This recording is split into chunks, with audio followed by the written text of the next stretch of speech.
Shall we be seated, please? Shall we be seated? Hello, can you hear me? Hello, can we all be seated? We are about to start the program. We are about to start today's program.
Good morning.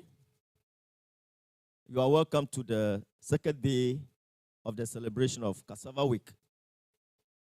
Yesterday was wonderful, and we hope today to be great. Today we'll have a presentation, 2 presentations, and then after that we have a panel discussion. This morning's program will be very short. After the presentation and the panel discussion, we'll have open day where visitors can visit our labs, our demonstration field, and other places to see what we do in Binari. So without much ado, I would like to welcome the first presenter. The first presenter is a principal research scientist. He's a plant breeder. He has released about 5 varieties in the year 2018. And he's a lead breeder in the institute.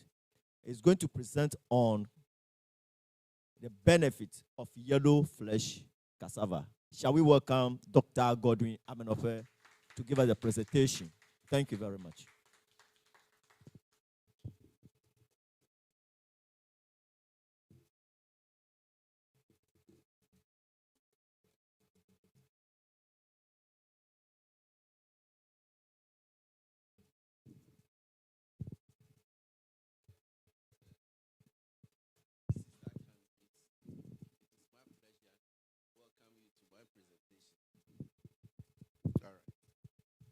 Right. Of yellow flesh cassava. And let me take you through cassava farm. You see my mother there? And she's going to cut what she's carrying on the head without even holding it into cassava sticks.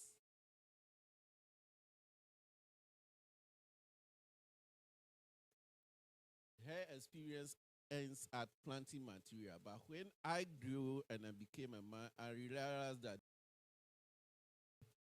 can even be divided into smaller portions called nodes, nodal cuttings. And these nodal cuttings also give me plant shoots. My mother stores some of the cuttings on the field closely together so that when some of the one she planted dies, she can go back to the one which is already germinating to replace the existing ones. A smart move. When I grew up, I realized that we cannot rely on my mother's technology alone. So I also realized that we can use cassava fruits and get cassava seeds and use cassava seeds as a planting material. But the planting material fruits. That's why it is not the preferred method. And we also realize that with advanced technology like tissue culture, we can even use cassava leaf to generate callus be used to establish plantlets and later on cassava field. My mother will definitely be looking for from the field. But I will be looking for something in addition to higher yield. So through the cassava lines to see where variations occur. If there is any variance on this line, I'll target and I'll say, oh, depending on the previous treatment that I have given to this plant here is looking different from this one. The plant here is having oblanceolate leaf, and the plant here is having lanceolate leaf, although they are germinating from the same cuttings that are planted. And indeed, because I irradiated before getting this, I'll call these ones mutants because they are different morphologically. And if the seeds from this are also planted and they give me lanceolate leaves, it means mutant is confirmed because it is inheritable. I will also be looking at something different because my mother knows very well that we have abundance of white flesh cassava. but I will be looking for something different in terms of the roots under this plant. If it is yellow, then hooray, I've got something in addition to my mother's cassava, which is white. So the theme for us, binarians, that we want Ghana's cassava, a golden root for economic transformation, actually rhyme with what I've discovered. Because my cassava is yellow, and it is truly a golden root that we can actually use for economic transformation. What a coincidence.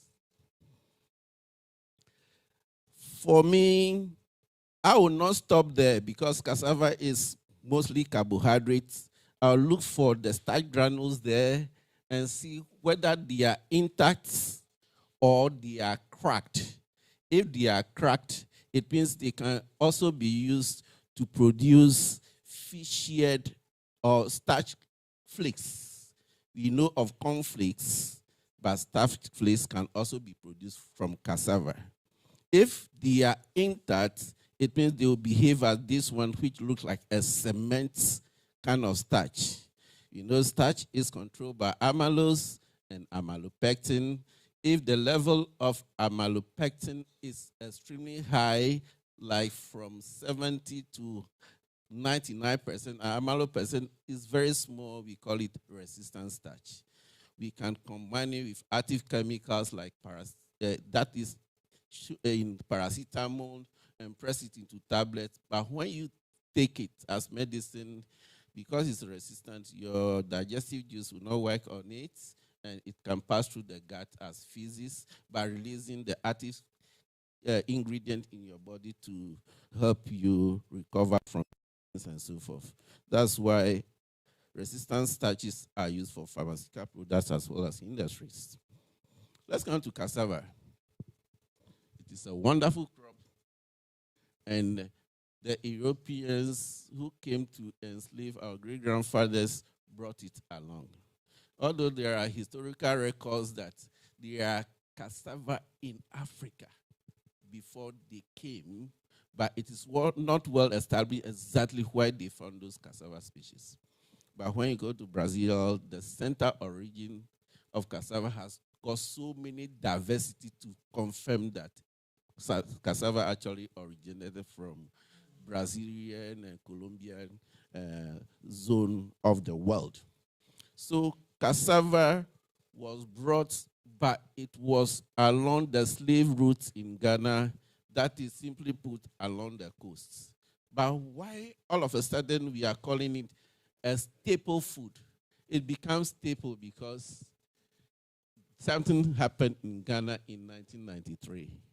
There was serious drought, 3 years of continuous drought. So in 1983, Ghana experienced a serious famine or famine. And at that famine, what happened was that all crops failed. And people realized that cassava was still growing actively. So they identified that, oh, this is drought-resistant crop. Or it can even do well under drought conditions. So a lot of people started looking for the sticks to plant. That's why cassava spread from the coasts into the hinterland from 1993 upwards. So cassava is a staple crop for Ghana, and we realize that so many food production or products depend on it now. So per capita consumption of cassava in Ghana is so high, and cassava can now accounted for about 16 to 46% of the gross of agricultural gross domestic product over time. What is yellow flesh cassava then? Yellow flesh cassava is a type of cassava characterized by its distinctive yellow colored or pink color. So that is yellow cassava. It offers nutritional benefits and addresses challenges related to food security and nutrition. What causes some cassava flesh to be white or yellow? is pigments. The pigments in cassava are called carotenoids. So when you are measuring the total carotenoid level in cassava, it simply means you are measuring the coloration or pigmentation of the flesh. So total carotenoid in yellow flesh cassava give it that color. White flesh cassava variety has lower level of pigments, while yellow flesh cassava variety contain higher level of pigments, particularly beta carotene. Several studies have reported that you can get from 60 to 80% of total carotenoids being beta carotene. Is there any gene involved in this process? Yes. There is phytoNA synthase gene that has been reported in 2010, and this special gene is involved in carotenoid biosynthesis in cassava. The PCY gene plays a crucial role in determining the accumulation of carotenoids in plant tissues and resulting in coloration of roots and stems. Do I mention roots and stems? Yes. It is actually in all parts of the plant. The actual fact is the amount of total carotenoid in cassava roots is lower by 100 times as compared to the one in the leaves. So when you are looking for highest concentration of carotenoids, you must look in the leaf. The one in the roots is lower by 100 times. So the one in the leaf is 100 times higher than the amount you always find in the roots. So if I am a mutagenesis and I planted series of cassava lines, do I go and do destructive harvesting in order to find out which one is yellow? No. I'll just take a knife, cut the stem, and if the stem inside is yellow, oh, this one is yellow flesh cassava. What are the benefits of yellow flesh cassava? I'll tell you the benefits, but I'll go into health benefits later. Yellow flesh cassava offers several benefits. In terms of nutritional value, yellow flesh cassava is rich in essential nutrients such as carbohydrates, dietary fiber, vitamin C, foliage, and minerals like calcium, phosphorus, and potassium. Yellow flesh cassava has beta carotene, which give it its yellow color and serve as a precursor for vitamin A. So, vitamin A source. Yellow flesh cassava is particularly valued for its high vitamin A content. Vitamin A is crucial for maintaining good vision, promoting healthy skin, and mucous membrane, supporting immune functions and aiding in growth and development. I'll go into details of this later. And yellow flesh cassava also is an indicative of presence of carotenoid, including beta carotene. Carotenoid act as antioxidant in the body, helping to neutralize harmful free radicals and reduce oxidative stress, which is linked to various chronic diseases. In terms of energy, both white flesh and yellow flesh cassava has a lot of starch in them, and yellow flesh cassava serve as an excellent source of energy due to its high carbohydrate content, making it a valuable source of energy, particularly in regions where staple foods are. Okay. Staple foods are scarce. Another benefit of yellow flesh cassava is that it is versatile. We can use it for several culinary uses because you can also boil it and eat it. When it is mealy, you can mash it into any poto and add maybe red oil locally and enjoy it.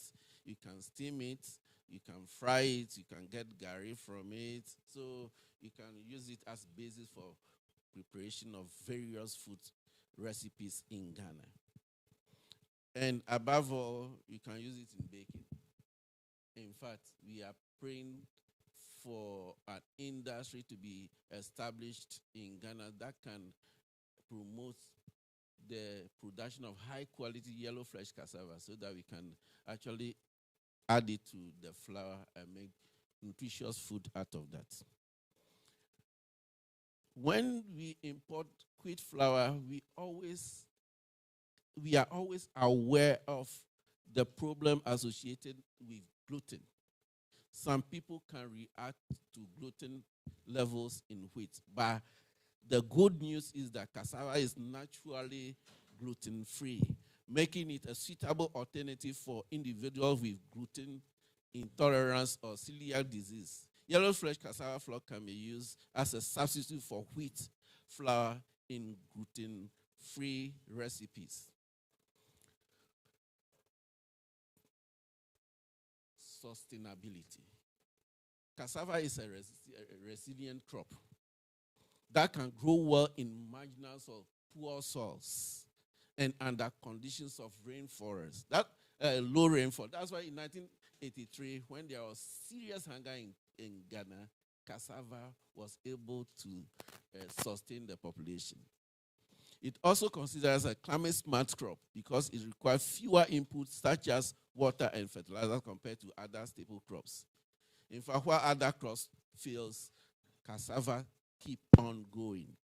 This makes it an important food security option, especially in regions prone to drought or with limited agricultural resources. Let me also inform you that when you are in river valleys and you plant cassava, you must be ready to uproot it immediately there is flood because cassava doesn't like waterlogged areas. The root can get rotten, but the stem will still be forming roots at the level of the water surface to keep the plant surviving in water, but the root will totally get rotten. So when choosing site to plant your yellow flesh cassava, be aware that it doesn't like flood. Economic benefits. Yellow flesh cassava cultivation can have positive economic impacts on local communities. It can serve as a cash crop, providing income to farmers and supporting livelihood. Additionally, cassava processing and value addition products can create job opportunities and contribute to rural development. Is my assignment done? Benefits of yellow flesh cassava? No. The music just began. Let us go deeper into health benefits of yellow flesh cassava. Yellow flesh cassava offers several health benefits. Pro-vitamin A source. It is rich in beta-carotene. Higher beta-carotene means higher level of pro-vitamin A. It helps address vitamin A deficiencies such as maintaining healthy vision. I'll come into details. Supporting the immune system, promoting growth and development, and maintaining healthy skin. I'll go into details. Improved nutrition. Provide a more nutritious option than traditional white flesh cassava. If the traditional white flesh cassava can give us kwashiorkor, yellow flesh cassava can give you clear vision, beautiful skin, and even increase the level of sperm and egg production in men. We'll go into details with scientific proofs. Food security. It enhances food security and addresses malnutrition in communities. Income generation. People are ready to pay higher money for yellow flesh cassava than white flesh cassava. Crop diversity and resilience. It contributes to crop diversity and enhances farming system resilience. What is the conversion rate of carotene to vitamin A? What is the conversion rate of beta-carotene to vitamin A? When you consume yellow fresh cassava diet, you are consuming a whole lot. But the bottom line is that you are going to get beta-carotene from it. You are not going to get vitamin A directly from natural sources. It's beta carotene. But when you take it into your body, the conversion rate is 6:1. Meaning, if you should eat, this means that about 6 milligrams of beta carotene in yellow flesh cassava are required to produce 1 microgram of retinol equivalent. Retinol simply means vitamin A, or active form of vitamin A, the form that the body likes and uses. This estimation is based on assumption that the conversion efficiency of the person is just 12%. If we are varied, you may be more efficient than mine, or I may be less efficient. Maybe I'm 6% efficient. It means my conversion rate will just be 12:1. Or you may be 100% efficient, so that you convert this 1:1 there, but there is no human being on earth that has that high efficiency conversion rate. The European Food Safety Authority has established a reference intake of 2.4 milligrams per day for beta carotene in adults. Can excess intake of natural sources of vitamin A cause toxicity? The answer is capital no. Consuming excess amount of beta carotene does not lead to an equivalent increase in vitamin A levels, because the body has a regulatory mechanism that controls the amount which is converted from beta carotene to vitamin A. So excess conversion of beta carotene to vitamin A is highly controlled. Any excess is usually stored in the body as beta carotene itself, not vitamin A, imparting a yellowish orange color to the skin, a condition known as carotenemia. Carotenemia vanishes when the person stops adding more beta carotene. Now that we know that there is natural sources, why not also delve into artificial sources called synthetic sources? A synthetic source of vitamin A refers to a form of vitamin A that is chemically produced rather than obtained from natural food sources. The most important synthetic form of vitamin A is retinol palmitate. In fact, when you take retinol, you react with palmitic acid, you form retinol palmitate, which is often used in dietary supplements and fortified food products. The advantage of that is that it is more stable than the natural source. It can stay for longer time, but it has disadvantages. Can excess intake of synthetic vitamin A cause toxicity? Yes. Synthetic sources of vitamin A, including retinol palmitate, can potentially cause toxicity if taken in excess amounts. Consult with your healthcare professional to determine the appropriate doses for your specific needs and to ensure you don't exceed the safe levels. Disclaimer: I am not a physician. I'm not a medical doctor. Therefore, don't consult me. Consult your physician. He will determine your body needs. Now that we have two sources, can we just examine the advantages? Natural sources, and we have synthetic sources of vitamin A.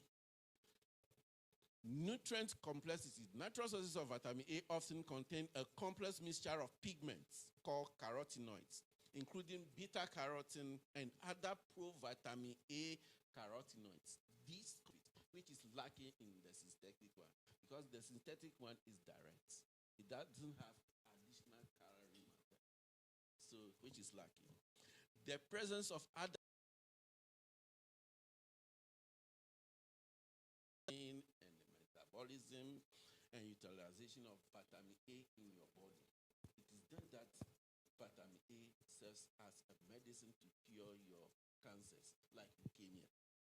Let's come to synthetic sources. It's precise dosage. Synthetic sources of vitamin A allow for precise dosage and can be useful in addressing specific deficiencies in therapeutic purposes as they provide standardized amount of vitamin A. So, antioxidant activity. Carotenoids found in natural sources of vitamin A, such as beta-carotene, act as antioxidant in the body, protecting cells from damage caused by harmful free radicals. There are active oxygen and radicals in the body that can actually cause some cells to be breaking down, known as cancers. So, antioxidant properties of natural sources contribute to overall health and help reduce the risk of chronic diseases. The synthetic form has advantage over the natural form. The synthetic form has shear stability. Synthetic sources of vitamin A, such as retinol palmitate or retinol acetates, have a longer shelf life and are more stable than the natural sources, making them suitable for use in fortified food or long-term storage. Let's look at safe and balanced intake. When provitamin A is consumed as part of a balanced diet, the body has the ability to convert provitamin A carotenoids like beta-carotene into vitamin A as needed, avoiding excessive vitamin A intake. The self-regulatory mechanism reduces the risk of toxicity associated with high dose of synthetic vitamin A. If you take synthetic, it's going into your bloodstream directly and can shoot the level above. It bypasses the regulatory mechanism. So we have to say that the natural sources are always recommended over the synthetic. So therefore, if you are giving vitamin A to people in the villages, you must be careful. If you are not a physician, don't do that. You don't know the body need and deficiency in that patient. And when you give he will say, oh, this is very sweet, and then overload himself. And that will cause damages to the body. We come to the damages of those ones later. So bioavailability. Synthetic sources of vitamin A, particularly retinol esters, are readily bioavailable and can be efficiently absorbed and utilized by the body. This can be beneficial in cases where individuals have impaired conversion of provitamin A. If the patient cannot consume food and convert provitamin A to vitamin A for body to use, then you can assist that person with specific recommendation based on the body's needs. Whole food benefits. Natural sources of vitamin A are often whole food that provide a range of other essential nutrients, such as fiber, minerals, and vitamins. Consuming these food substances contribute to overall health and well-being, promoting a diverse and balanced nutrient intake.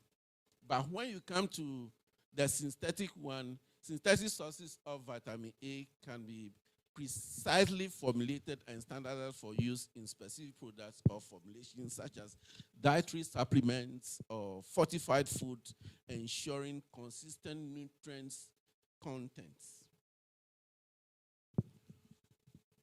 What is the summary of everything? What is the long-term health benefits? Regular consumption of provitamin A has been associated with long-term health benefits, including reduced risk of certain cancers. I mentioned leukemia, cardiovascular diseases, and age-related muscular degenerations. These effects may be attributed to synergistic interaction between various nutrients and bioactive compounds present in natural sources. That one cannot be said for synthetic one. Synthetic sources of vitamin A can be prescribed by healthcare professionals in therapeutic doses to address specific health conditions or deficiencies, providing targeted benefit beyond basic nutritional requirements. My take-home message for you. Both natural and synthetic sources of vitamin A can have their own advantages. As specified above, they can have their own advantages. and may be suitable for different situations. It is recommended to obtain nutrients, including vitamin A, from a balanced and varied diet that include a mixture of natural food sources. But if the person cannot synthesize vitamin A from food sources, if necessary, under guidance of healthcare professionals, take synthetic supplements. But remember, excessive use of synthetic vitamin A supplement can cause vitamin A toxicity. When toxicity occurs, the following symptoms will be seen in the patient.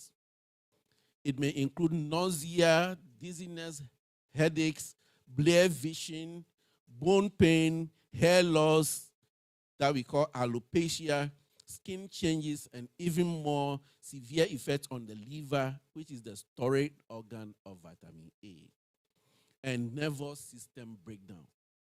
Pregnant women, our wives, at home, listening to me, pregnant women should be especially cautious, as high levels of vitamin A supplement during pregnancy can harm the development of the fetus. Intake of vitamin A into our body. Daily recommended intake of vitamin A.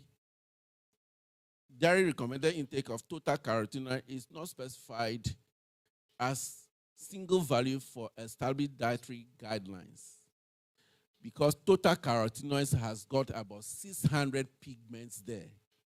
So the value of total carotenoids that can be taken is not specified. Recommended intake are often associated with specific carotenoids such as beta-carotene or lycopene rather than total carotenoids. The European Food Safety Authority has established a reference intake of 2.5 milligrams per day for beta-carotene in adults, since it cannot be specified for total carotenoids, which is a whole lot of pigments there. But beta-carotene, we know it. And in cassava, 80% of total carotenoid is beta-carotene. For personalized and specific recommendations, it is advisable to consult a registered dietitian or healthcare professional who can consider individuals' needs and provide tailored guidance. Body storage of vitamin A. The liver serves as primary storage for vitamin A. The excessive intake of synthetic vitamin A over a prolonged period can lead to toxicity because they are already in the active retinol form and can be readily used by the body. Excess consumption of synthetic vitamin A can overwhelm the body's regulatory mechanisms and lead to potential toxicity since it bypasses the conversion process. The excess consumption of natural sources of provitamin A, such as the one from yellow flesh cassava, is generally not associated with vitamin A toxicity at all. This is because the body's conversion of vitamin A into retinol is tightly regulated and limited, preventing excessive accumulation of active vitamin A. In most cases, it is broken down in our urine. So when you are urinating, you see more coloration in the urine. Functions of vitamin A in our body.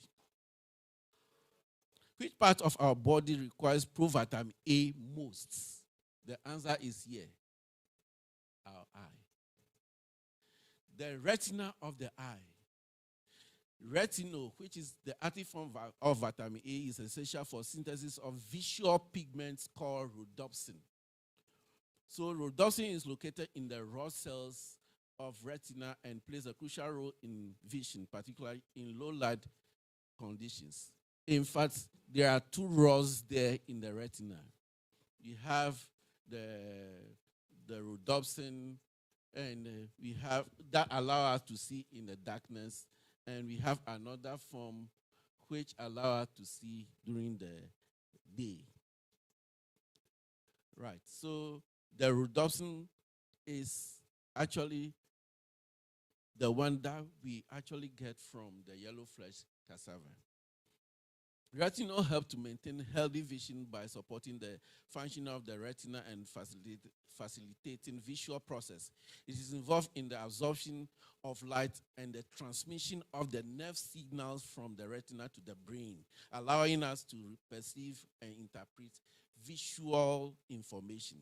Adequate intake of vitamin A prevents vitamin A deficiency conditions such as night blindness and other visual impairments. Which other parts of our body require provitamin A? Other parts of our body also benefit from vitamin A, as it plays an essential role in immune function, cell growth and differentiation, and the maintenance of healthy skin, mucous membrane along our alimentary canal, and other epithelial tissues throughout the body. Vitamin A supports immune system. Is that true? Vitamin A supports immune system truly. And these are the proof. 1, vitamin A enhances barrier function. Vitamin A helps the integrity and function of epithelial tissues, which acts as barriers against pathogens. It promotes the production and maintenance of healthy skin, mucous membrane, and other lining of the respiratory, gastrointestinal, and urinary tracts.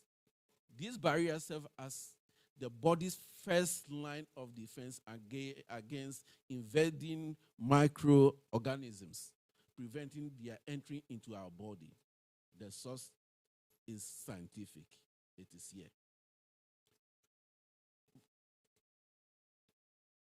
Promotion of mucosal immunity. Vitamin A supports development and maintenance of mucosal immune responses. It plays a role in production of secretory immunoglobulin A and an antibody that is present in mucosal secretions, including saliva, tears, and mucus. Immunoglobulin A helps neutralize pathogens at mucosal surfaces, preventing their colonization and infection. The third reasons why we can see that vitamin A can provide immune response. It regulates T cell differentiation. Vitamin A is involved in the differentiation and maturation of T cells, a type of white blood cells that plays a central role in cellular immunity. This regulation is important for proper immune responses, including the ability to mount appropriate defense against pathogens and prevent excessive immune reactions. The fourth reason is that it supports antibody production. Vitamin A is necessary for the production of antibodies by B cells, another type of white blood cells involved in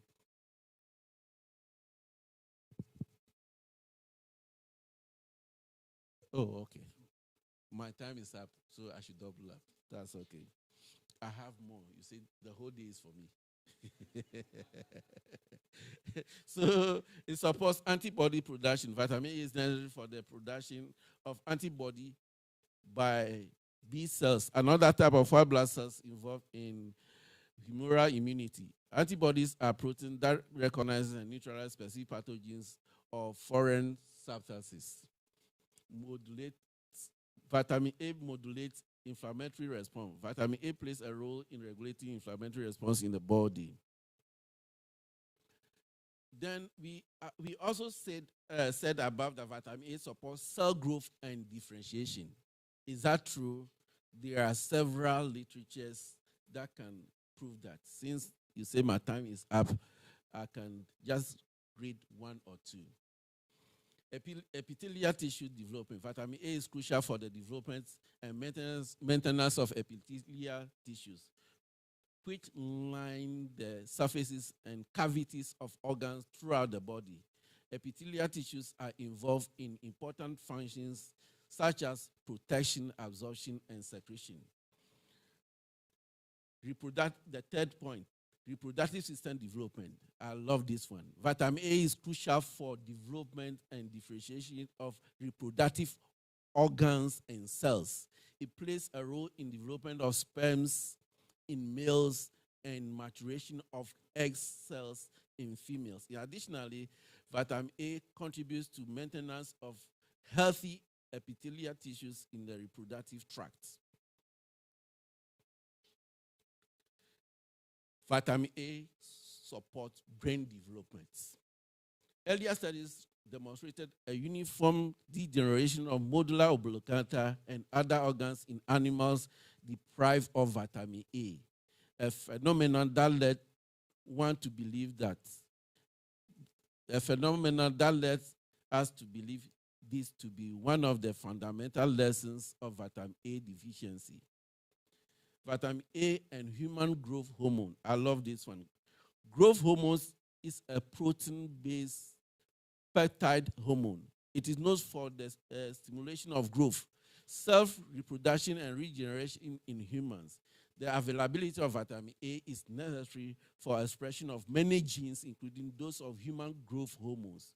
Recent study also shows that functional food that contain vitamin A, iron, and zinc accelerate growth of short children born small in stature for their gestation age.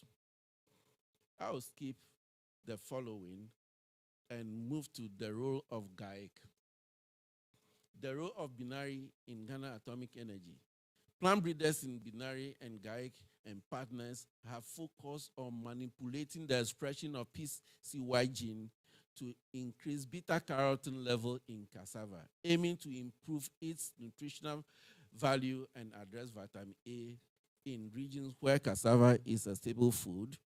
And you can see that we have started from the lowest level where you have white flesh cassava and the total carotenoid level is less than 1 to the basic level where the beta total carotenoid level is less than 5, and we have moved to a higher level where the total carotenoid level is around 12 to a much higher level where the total carotenoid level is around 15, and we now have another high level where the total carotenoid level now on our field is around 22.0.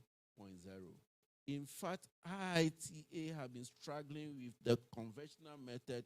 They couldn't reach these high levels. But with gamma radiation, we were able to shoot far and above the IIT level. The good news is that we have released 5 varieties of cassava, and 3 of them are yellow flesh, but we are not yet satisfied. The level of total carotenoid level in this one is around 7.5 to 7.9. We are not yet satisfied. So with my team, we have shot the level now to 22%, which is the highest, I believe, in Africa now. And this is through the effort of mutation breeding. So binary is also developing other crops like beans and 4-amine were resistant maize, which I can talk about later. These are my scientific sources, and I'm humbling signing off to say thank you, my audience.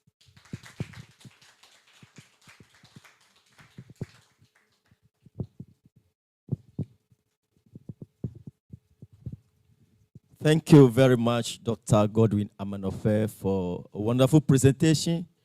You can bear me our audience that he has delivered on the topic and has given us a load of information. So please, if you need information on this area, kindly contact him after this presentation and or through our official channels, either Facebook, Twitter, or WhatsApp.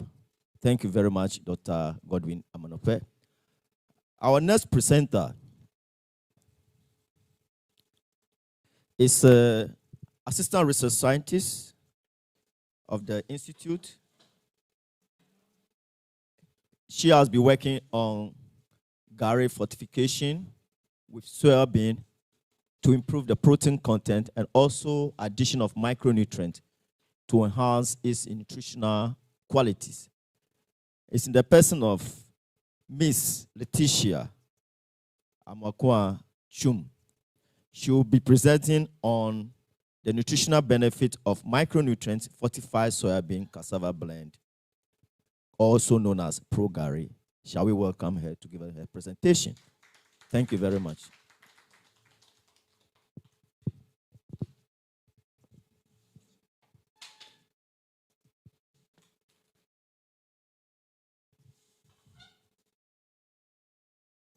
Good afternoon, everybody.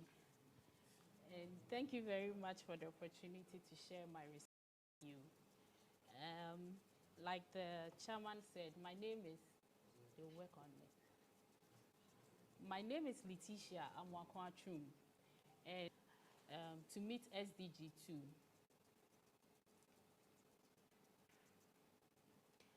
SDG 2 says zero hunger, and hunger comes in three forms.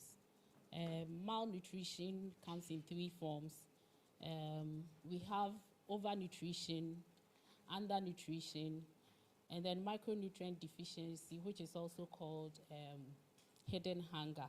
It's hidden hunger because when you are overnourished, everybody sees it on you that you have bloated and you are big. If you are undernourished, everybody sees your ribs and then they say you are not eating that much. But for hidden hunger, which is micronutrient deficiency, you don't see it. Nobody will see that you are iron deficient or vitamin A deficient. It's only your body that will tell you.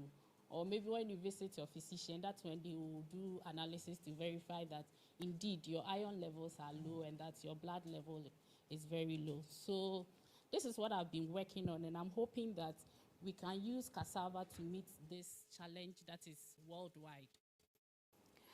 So statistics say that 250,000 people were acute food insecure and required urgent food assistance.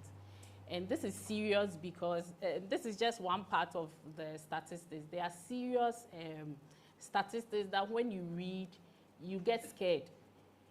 One of them says that 2 out of every 3 women are iron deficient. So let's count the women in this room and then we'll know how many of us are iron deficient. So those are some of the statistics that are going around. And one of the micronutrient that is scary is iron deficient because it's endemic in developed countries and then underdeveloped countries. So the United Nations has set goals, and there are 17 of them, but it's only SDG 2 that talks about micronutrient deficiency.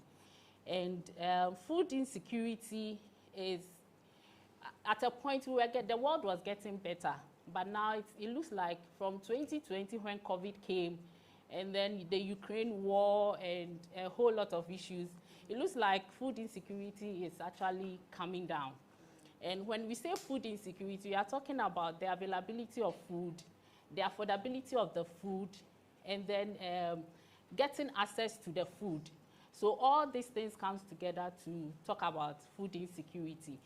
And then household income is also one of the things that actually determine if you are food insecure or not.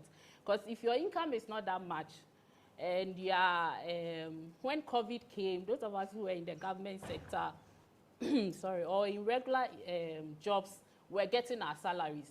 But those who were doing their own jobs, the entrepreneurs were actually struggling because then their household income actually reduced.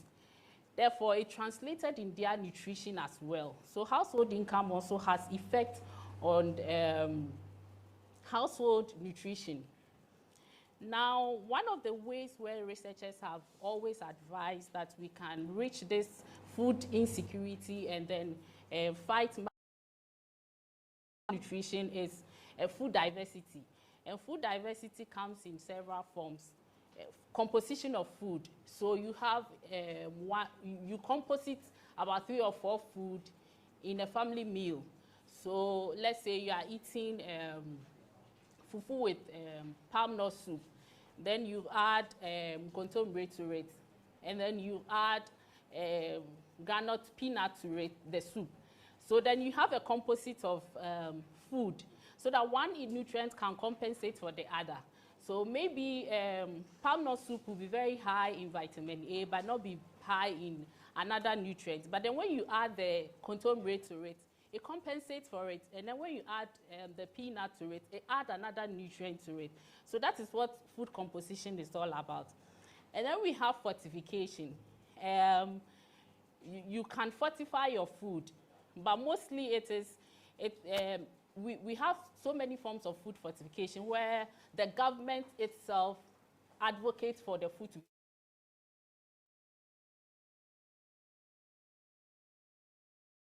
But then the household itself can also.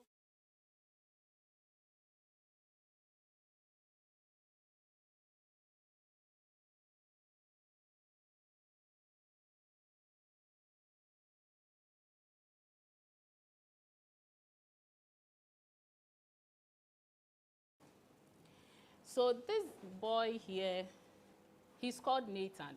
He's in my church. And he has been in and out of the hospital several times. The last month he was in the hospital and he had to be given blood because he's severely malnourished. And there are a lot of children in Ghana like that. In fact, in Accra, you don't really see them. But when you go beyond Accra, you see that there are a lot of people who are malnourished. And like I said, in Ghana here, for malnutrition, we are fighting undernutrition where people don't get enough to eat. And then hidden hunger, where they eat, but then they don't get the nutrient that they need. So there are a lot of people who are eating, but they are just filling their stomach. They are not eating to get nutrients, but then their stomach are filled. And it's very serious. You are eating, but then you are not getting anything from the food that you are eating. So, like I said, my work is to improve upon cassava. And cassava is a staple food in Ghana, let me say West Africa, especially along the coast. Every country along the coast of West Africa eats cassava. And it features in every food that we eat. So when we started this work, we did a survey. And in the survey, which I'll be talking about in the subsequent slide, I remember in Ghana here when we did it, I used to ask people, do you eat gari? Before you start answering the questionnaire, because if you don't eat gari, then you can't go on with the questionnaire, the questions that I'm going to ask you. But when I went to Nigeria and I was in IITA for 6 weeks to do the questionnaire about this pro-gari. And I remember when we were pre-testing the questionnaire, some people looked at it and they said, you can't ask this question that, do you eat gari? In Nigeria, you don't ask anybody, do you eat gari? Because everybody eats gari. So they were like, don't ask this question. Everybody eats gari. So Nigerians eat gari like the way a Chinese will eat rice. Yes. Oh, but the percentage of Chinese that don't eat rice is not that much. But in Nigeria, everybody eats gari. And in Ghana, I think even if you don't eat gari, you eat fufu. Or maybe a cassava product, you eat banku where cassava is added to it. So everybody eats some form of cassava. And processing of cassava has been cassava like gari processing was usually done on a lower scale. When somebody has a farm and he has realized that the cassava is not good for fufu, that's when they use it for gari. Yes, but now people are taking it as a commercial trade, but still not that well established. So the whole research was actually to develop, it's the development of micronutrient fortified soybean cassava products. So we're not only looking at gari, but we are looking at cassava products to improve nutrition, well-being, and livelihood of cassava consumers. So we started with gari, but then we are hoping to extend it to other cassava products like kokonte, the flour, where we can use it for other baking products. The main objective was to improve the nutritional quality of indigenous cassava food. So gari is an indigenous cassava food, and I'm sure all of us have stories of gari, how gari has saved your life in secondary school after prep when you go study and then you come back and you don't have anything to eat. You quickly prepare gari soakings and then it saves your life. So it's an indigenous food. So we are improving on indigenous food without compromising on the cooking or organoleptic qualities. So organoleptic qualities here, we are referring to sensory attributes of the food. And then to improve nutrition among consumers, especially in low-income households. And our main target were adolescent girls, pregnant women, and the aged, because those are the people that usually have issues with nutrition. And I remember, I think in 2018 or 2019, the First Lady of Ghana actually introduced an iron supplement for adolescent girls. So every Wednesday, you go to your teacher and then she gives you a tablet of iron tablets, just to boost your iron content in your body. So adolescent girls are the target for most micronutrient deficiency programs. Usually adolescent girls that they target, and then pregnant women. And in our women will tell you that when you are pregnant and then you go to the hospital, they give you multivitamin so that it will help you eat, and it also boosts your micronutrient level so that the child can grow well. And then the aged, because most of the times they don't eat well. So those were our targets. The main product we developed from our work was Pro Gari. So Pro Gari means protein Gari, because we're using soybean. We blended Gari with soybean, and then later on, we added micronutrients to it. The project was divided into 3 phases. The first phase was the product development, and the first phase was adding soybean to cassava to see if we can get a good product. And we tried defacted soybean, we tried full fat soybean, and then Gari that didn't have any soybean in it. We tried the full fat soybean because it is readily available. So if we can make a good product, then it's good for us, because then the processors can easily get the soybean from our local producers and then use it for their production. For defacted soybean, we tried it because soybean has a lot of fat in it. And normally the fat content gets oxidized when you process it. And if you don't take care, it will give you a good product, but then it might not store very well. So with time, it becomes rancid, and then your food may go bad. So we actually did the defacted soybean, full fat soybean, and then Gari without soybean. In our work, we realized that the defacted soybean was giving us a better product. It wasn't going rancid. It was giving us a better aftertaste. It was giving us a very crispy product. And then because the fat content has been taken out, it was actually concentrated with protein. So it was giving us a better protein content. So that is what we chose. So for the initial stages, we tried 3 different treatments, but then we chose one for the next stage, for the second phase of the project. So the first phase, we did microbiological analysis, we did physicochemical analysis, sensory, and then storage studies. And then we did elemental analysis. That's where we realized that the element content, which is also the micronutrients, weren't very high. That's when we decided to add the micronutrients to it. In our research, the first part of the work was we added iron to it, because it was only iron that we added to it, because that was the only nutrient that we could easily analyze. The other micronutrient, we didn't have the facility, especially the water-soluble ones. We didn't have the facility anywhere in Ghana here. So we just decided to stick to iron, because that we can easily analyze for it. And we realized that the product that we had a very high iron content. And then the iron was also bioavailable. So like I said, some people eat and you eat to fill your stomach. The nutrient that you have eaten, does your body get access to it? That's also a different question altogether. So we needed to go further to see if indeed what we are putting in it, when you eat it or when you consume it, you are going to get benefits from what you have eaten. So we did a bioavailability, and then some people will call it bioaccessibility of the micronutrients.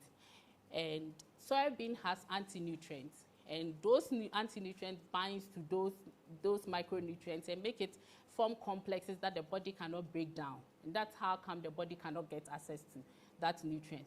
So we did the anti-nutrient, which was phytate and then tannins.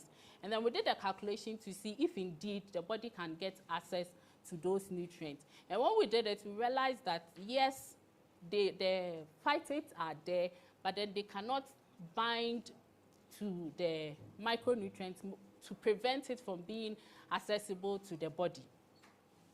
We realized that our product, in terms of food quality, it was swelling better, it had a very good taste, it was crispy, it was shelf stable, and then, like I said, microbiologically safe.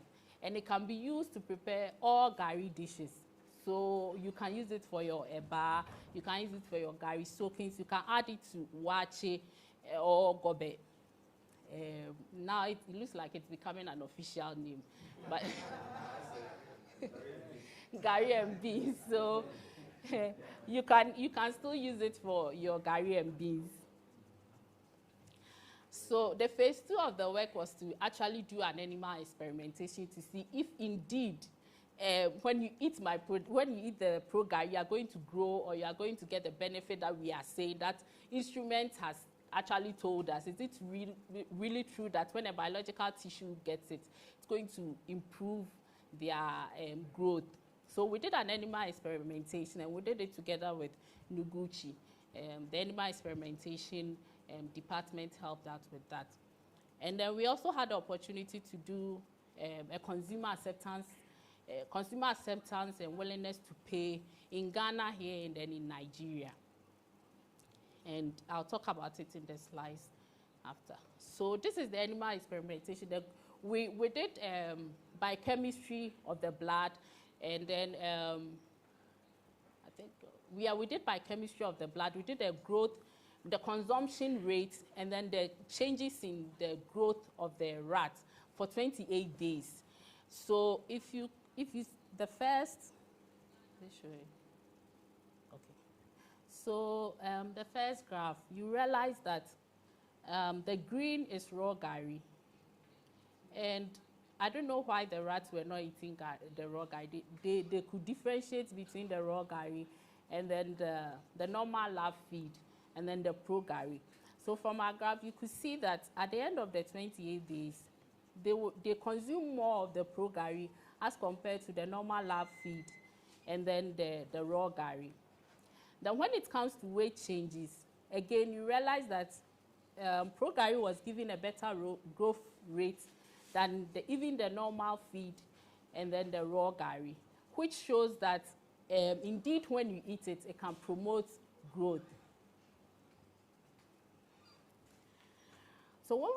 So after the animal experimentation, like I said, I got the opportunity to go to Nigeria, IITA, to replicate whatever we have done in Ghana here, there. And we did a consumer survey where we interviewed about 1,500 people in Ibadan. And we wanted to find out from them how they would perceive this product.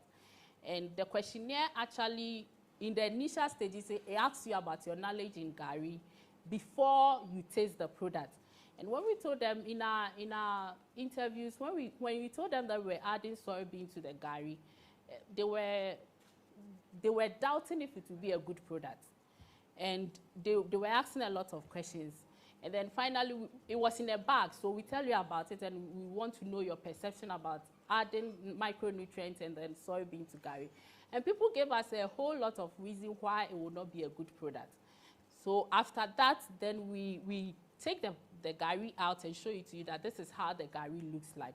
And then they'll ask you, so where is the soybean in the gari? They'll ask you, so where is the micronutrients and then the soybean? Because this looks like the normal gari. The only thing is that the color has changed. And then you go on and explain to them that the color has changed because there is protein in it. And protein and carbohydrate reaction and heat gives you that color. Yes. So then you give it to them for them to taste, and that's when they'll tell you that it doesn't taste any different from the normal gari that we normally consume. So consumer perception, after everything, what we got from them was that they knew that once there's soybean in it and then that there is micronutrients in it, then it means that it's nutritionally good. And then the question was, how do we get access to it? Because then it will be very good for my children. They kept saying it because they don't allow their children to eat just gari because they know it is not nutritious. So they will usually add milk or they will add peanut to it. But if you are giving me a gari that already has soybean and micronutrients to it, then it means I just have to add water and I'm good. Or I just add water and then sugar and then that is it. Or chew it like that and I can get the nutrient that I want. So another concern was pricing because in our research, we realized that the only way you can keep this gari is when you put it in a bottle because soybean has affinity for water, so they absorb water. So if you put it in a plastic, the normal polyethylene bags, the likelihood that it will absorb water and lose its crispiness is high. So you then have to put it in this kind of plastic so that it will prevent the product from absorbing water. When at a normal gari, you will know that they package it in plastic, the polyethylene plastic bags. So for them to see it packaged like this, the question was, how would the pricing be? Then gari is going to be expensive. So for them, they were saying that this looks like a very fancy package because it has a handle, and then you label it nicely. So the question was, are you going to sell it in the open market or it will be in big shop like ShopRite? Because there were a lot of people who don't go to ShopRite. But they see that this is the ShopRite kind of packaging, not the open market. So their question was, how much is it going to cost? Because if it is expensive, then I can't buy it. But we are hoping that we'll be able to do it in a way where the pricing of this one and then the conventional one would not be that much, the difference. So like I said, in our research, you always have to package it like this, very well covered, to prevent the water. So commercialization of our research finding. So like I said, this is the major product that we have made out of it. A commercial person will come, we can work with the industries and they will be available to the general public. But this product can be used as consumed. So normally I'll start my presentations with who hasn't eaten gari before. And everybody will smile because everybody has eaten gari before. So because it is widely consumed, it's a good product to be used to meet SDG 2 when it is fortified. And then it is economical. Gari is quite cheaper as compared to other products. So it is economical. And then readily available. So you don't, if I give you this and you put it in your room, you don't need a heater or a cooker to cook it. You just pour it. Easy to prepare and then consume. And then research has also shown that it can be, it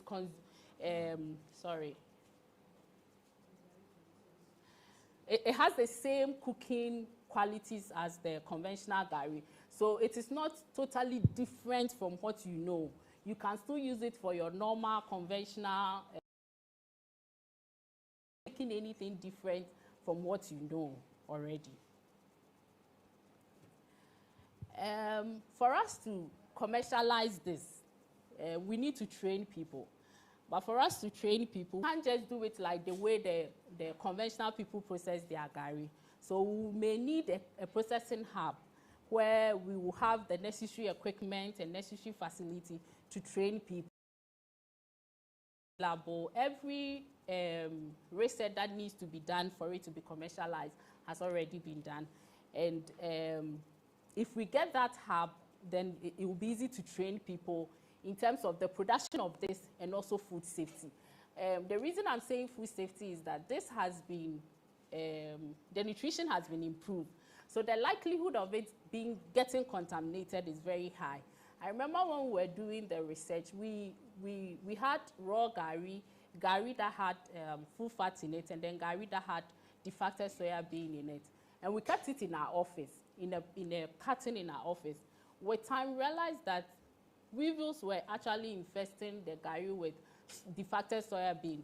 And then the gari without anything was just there. Nothing had happened to it. So if we are going to do it, then we have to do it well and train the people in such a way that they don't contaminate their products.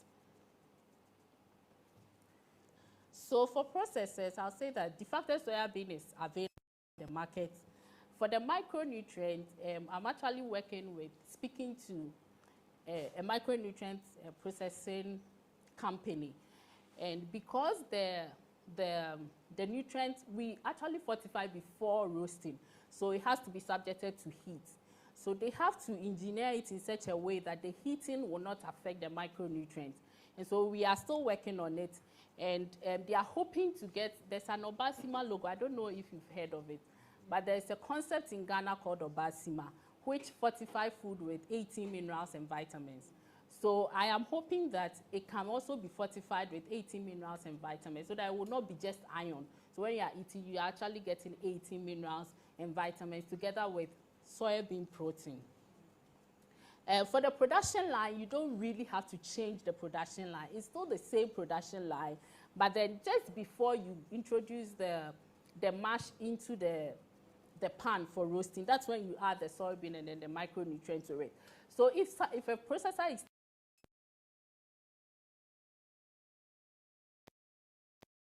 line, but then just when you're about adding your, putting your mash on fire, that's when. For equipment, you don't need so much of equipment. The only thing you will need for now is a scale to do the measurement of the soybean and then the micronutrients. So if you are buying the micronutrients, and like I said, the technology is available for transfer. So if you want it, my director is here, you can speak to him and then they'll find a way of getting the technology to you. For government and consumers, this is a market-driven fortification. We have different forms of fortification, but this is a market-driven fortification. So it can actually go a wide way to feed a wide range of people. There are times when we do fortification, like the way we do polio, and then they do it for just a segment of the population. But this one is a market-driven. So when you go to the market and you buy Pro-Gari, you know that you are actually feeding your family with the right nutrients. It is you that decide if you want to buy or not. And I wish, I don't know if there's any government official here, but if it becomes a policy that, like the way iodinated salt is a policy, when you are processing salt, then you have to add iodine to it. If it's a policy, then the processors will be willing to process it because the government has backing in it. It's not like I am doing it on my own, but then the government is the one who is pushing us to do it. And like I said, it meets SDG 2. We don't want to be hungry, especially hidden hunger, because that one you don't know. And there are people who have been doing their normal work. They collapse, they take them to the hospital, and they tell them that you don't have any blood, and then they have to transfuse. So because we want to avoid that, that's why we are promoting fortification of our indigenous food. So like I said, government policy, one research that needs to be done is a clinical trial. We have done the animal experimentation, but then when you do clinical trial, then you are using human beings, actual human beings. And research has shown that there are some research that they do in animals that doesn't really translate directly onto humans. So we want to know if indeed the result that we got in the animal experimentation is really the same as what we get in clinical trials. And if that involves a lot of money, because you have to study somebody for a period of time, and we don't have that kind of money. So if we get funding, we will be able to do it. We need institutional support, like WFP, like UNEDO, like UNICEF, and all those big institutions. Actually, when Obasima came, those institutions were pushing it, so processors were able to introduce those products those micronutrients into their product. So when you get those back in, then it makes it a little bit authentic to the consumer, where he's able to buy. And then consumer education, like I said, when we're doing our survey, we realize that when you talk to the consumers, when you speak to them without showing them the product, they have a different perception about it. But when you show them the product, then they realize that, oh, there's nothing different about what you were talking about. So there has to be a lot of consumer education on the product. And there's a myth about soybean, which needs to be busted. So people are saying that when you consume too much soybean, it's likely that if you're a man, you develop female features. Yes. And that research, it's just a myth, because Chinese consume a lot of soybean. And I think the whole world, they used to be the leading, the population in China was higher than everywhere in the world. So if it is about reproduction, then China should have been the least, should have had the least population. So there are a lot of myths about soybean, and some of them, when you hear them, it's so funny. But we need to do a lot of consumer education so that those myths can be busted. So we are done with, like I said, the previous slide, I said it was cassava. The whole project is about cassava. So we are done with the gari. And we are hoping that the next research is to add value to the effluent that comes out of cassava during processing. And we cannot attest to the fact that when you go to where they produce gari, you can smell it miles away because of the stench that is coming from there. And most of the times, the effluent is used for biogas. But I am thinking of getting it into something that is more commercial.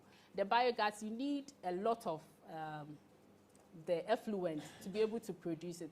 But is it possible that the little ones that the small processors are processing, can we get that same effluent and then use it for something that is better, to add value to it? Because the cassava, processing of cassava, when you have 1 ton of cassava, you're going to get like 300 kg of, after the outcome is just 300 kg, which is about 30%, which means that it is not very economical when you are processing cassava. So if we can process the effluent to add value to, so that they don't just throw it away, but then it serves as a kind of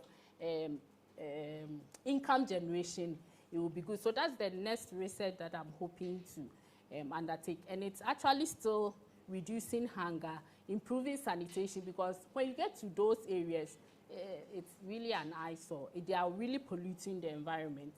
And then also SDG 9, to foster innovation in cassava value chain. Okay, thank you very much for your audience.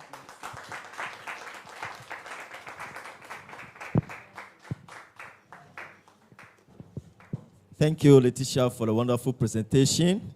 That's wonderful.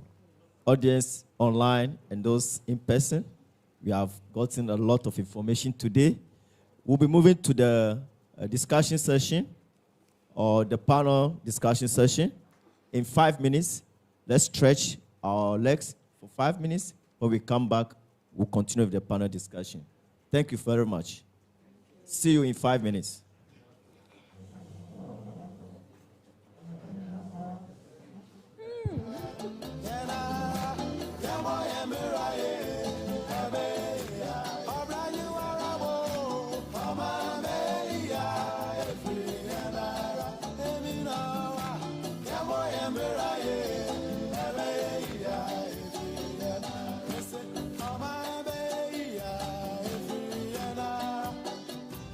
Cry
Yamo Yamberaye, Abeya, Efri Yanara.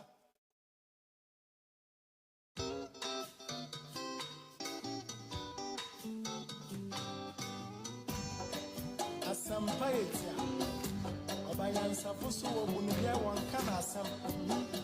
Say, Mafu to some Kakrewa Supreme. Yo, Kofi, Amaya woman, Amani Amana, Yeni baby, Ako, Wachata, Jayawaren, Wonsum, Waninipa, Asatipa, Wofio, Yamo Yamberaye, Abeya, Amaya Umano, Amaya Mamana.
Yamo Yamberaye, Abeya, Efri Yanara.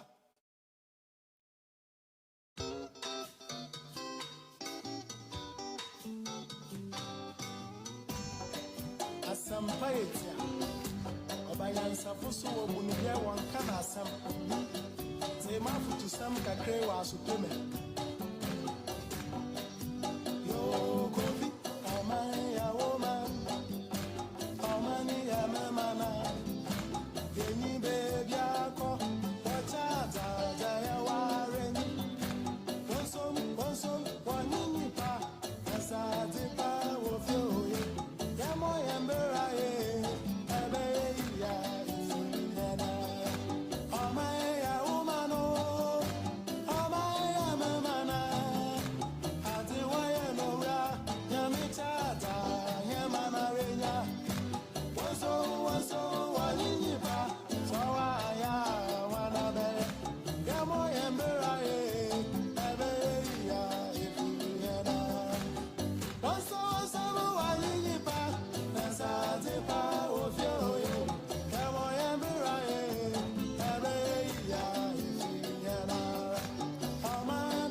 Asampaetia Obayansa fusu obunuye wankana asam Tema futu sam kakre wa supeme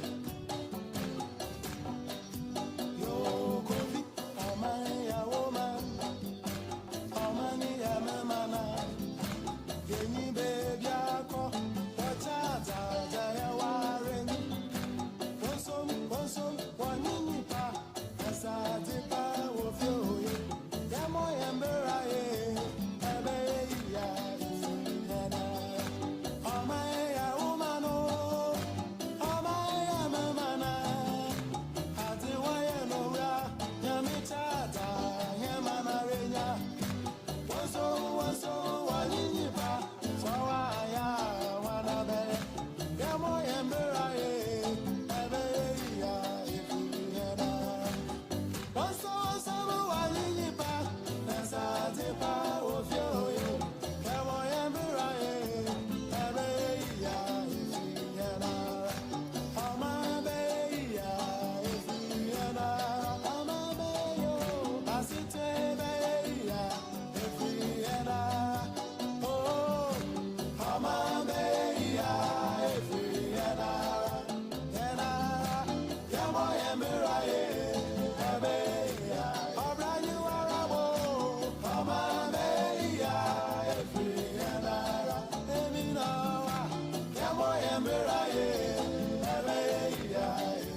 Yamishira, Mamani Paya, the Foa, and Yanum. Yafanya Misroya, Jumana, Yami Besrayan, Abraham, Boya, Amoya Murai, Abeya, Fianara, Amabaya, Fianara, Ejanova Pofo, Asitrebaya, Fianaro, Zemtra, Amabaya, Fianara, Adije, Yamoya Murai.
Asampaetia Obayansa fusu wo munubia wanka na asam Say mafutu sam kakre wa asupeme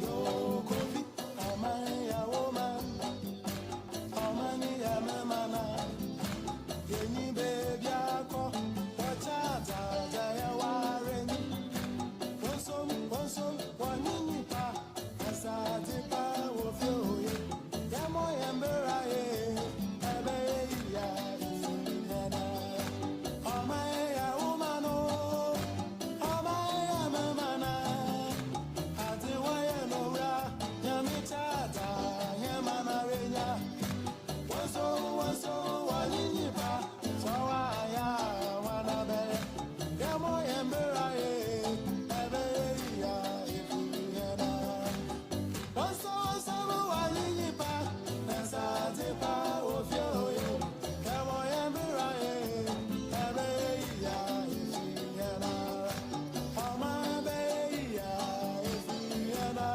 Amabeyo Asitebeya Yena Oh Amabeya Yena Yena Yamo yamberaye Abeya Obrani warabo Amabeya Yena Eminawa Yamo yamberaye Abeya Yena Ese Amabeya Yena Abraya Wesabeya Yena Oh Amabeya Yena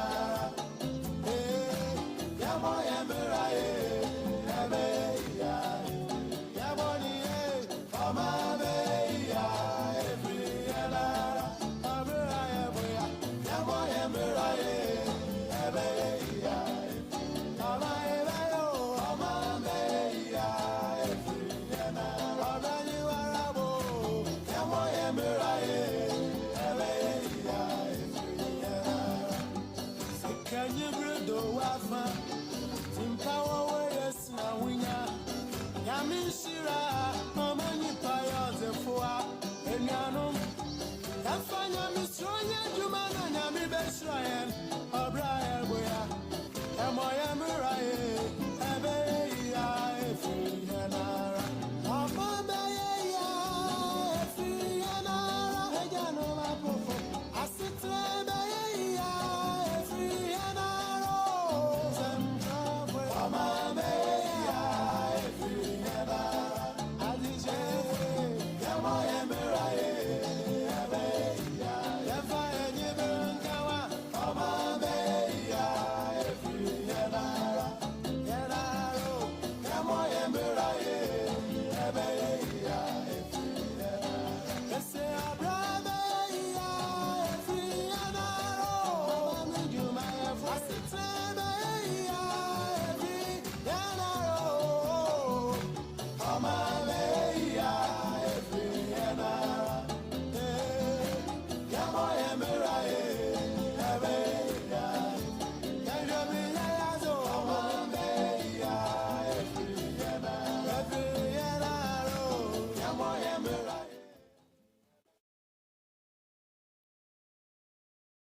discussion session. I give 5 minutes, but we use about 20 minutes to stretch our legs. We are sorry for that, especially to our fellow participants online. We are about to start the panel discussion session. I have 3 personalities here. The first presenter, Dr. Godwin Amanope. The second presenter, Letitia Amakwa Chum. And there's a third person by name Dr. Isaac Asari. So we are going to discuss today's presentation in details. And those online, if you need to ask questions, let us know. Then you can also participate. Thank you all for coming. And thank you, the panel. I have 1 or 2 questions before I invite others to ask their questions. This goes to Dr. Godwin Amanofe. The benefit of vitamin A cassava or orange flesh cassava. Now, we're talking about orange flesh cassava. There are other ways of fortifying cassava, which we also call biofortification. How is that different from cassava or orange flesh cassava that has been developed through biofortification? How is that different from what you have developed? And what are the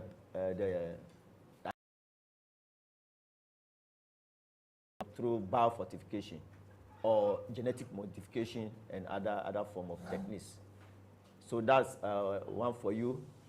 Then to Letitia, now that we have orange flesh cassava, how are you going to use that in producing gari, which will be rich in iron, rich in vitamin A, and other micronutrients? How are you going to cooperate or collaborate with the breeder to be able to make this available to the general public?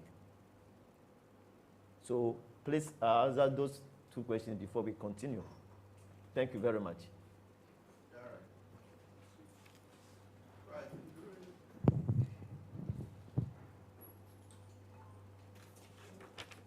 During my presentation, I took time to take all of us through the natural sources of vitamin A, as well as unnatural, into brackets, synthetic sources of vitamin A. The natural sources of vitamin A come from fruits, plants, and roots that are colored because they have higher carotenoid contents. The unnatural sources of vitamin A is when you chemically react palmitic acid with retinol to form palmitates. And that is vitamin A, which is unnatural. The unnatural sources is it is in the form that the body can use directly. And that one can lead to toxicity, vitamin A toxicity, which can cause serious adverse effects because the body cannot regulate that one. But the natural sources, which is coming from the high carotenoid cassava that I have produced, cannot lead to toxicity of vitamin A because the body can regulate it. The esters of consuming provitamin A will mean that you have a lot of beta carotene stored in your liver or in your adipose tissues. It is not stored in the readily consumable form that the body likes. So when it is too much, then you have color of your skin, but when you reduce the level of consumption, it naturally leaves you. The reason why I came into cassava to have higher level of the natural sources is that in nature, you cannot have total carotenoid level above 1. And we want to promote the use of cassava, especially the yellow flesh one, so that naturally poor people in the villages can get access to it. That is the reason why we managed to double the levels from 7 to 15, we are now tripling it to a genetic modification which is accepted by the world. There's no restriction to it. And when you produce that one in a staple food that people use for various food products, it simply means that you are sending a safer food to the community out there. They will not eat it and die because of vitamin A toxicity. That is the reason why we go all the way out to produce the natural one for communities to consume. Yeah, a follow-up before Letitia come in. This day people talk about the negative side of GMOs. I'm sure some researchers also go into that, using GMO to produce orange flesh cassava. Have you have any idea about that? Or how comparable it is to the mutation breeding? Yes, we have PSY gene, a gene which is available for all researchers to use, including backward genetics people, which are molecular people. Mutation breeders are forward genetics because we can mutate the plant and look for the protein, the gene expression called the protein. In my case, high total carotenoid content. You can see it.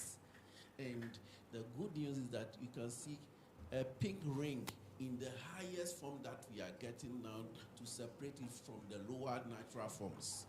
And this is a quicker way of producing it, but the advanced methodology like backward genetics where they take the PSY gene directly and feed it into the plants is more accurate and faster, and it can help us to feed the genes directly.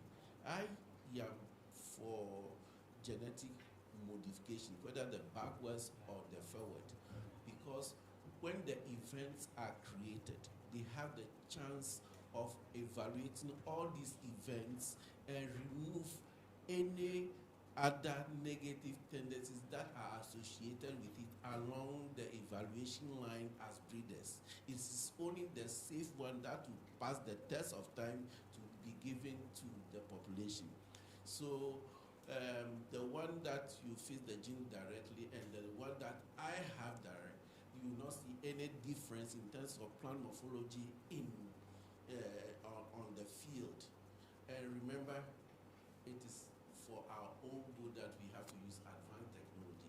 Me, myself, I combine various forms of technologies. For example, if you have even the provitamin A variety that you put on the shield and it can deteriorate within 2 or 3 days or even 1 week, we can ask CRISPR-Cas9 specialists in Atomic here to look for the gene which is responsible for deterioration of this yellow flesh cassava and improve upon it.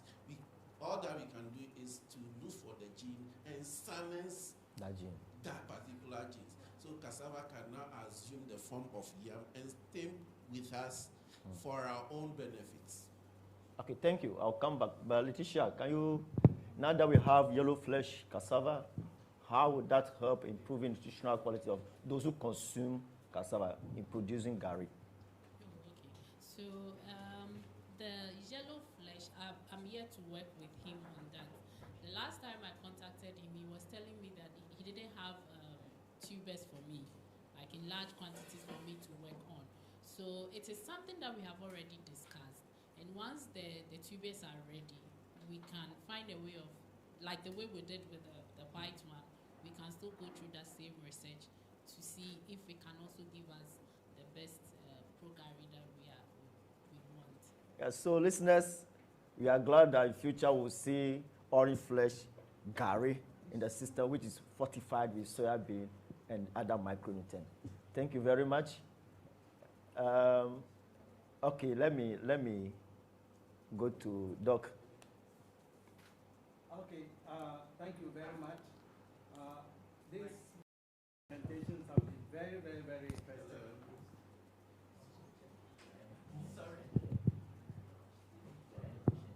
Thank Thank you very much. My name is Kwekwedu Jemfi from the International Atomic Energy Agency. The two presentations have been really very interesting. Now I think that modern students now have a good companion. That they'll get very good Gary, unlike our time where we didn't have all this fortification. So that's a very good news, which I realized. Now, my concerns, I have two concerns. With the yellow cassava or the vitamin A induced gari or something like that, we realize that this might not be different from yellow tinted gari, because some people can put ordinary maybe butter or something. When you go to the market, you see the white gari and then the yellow gari.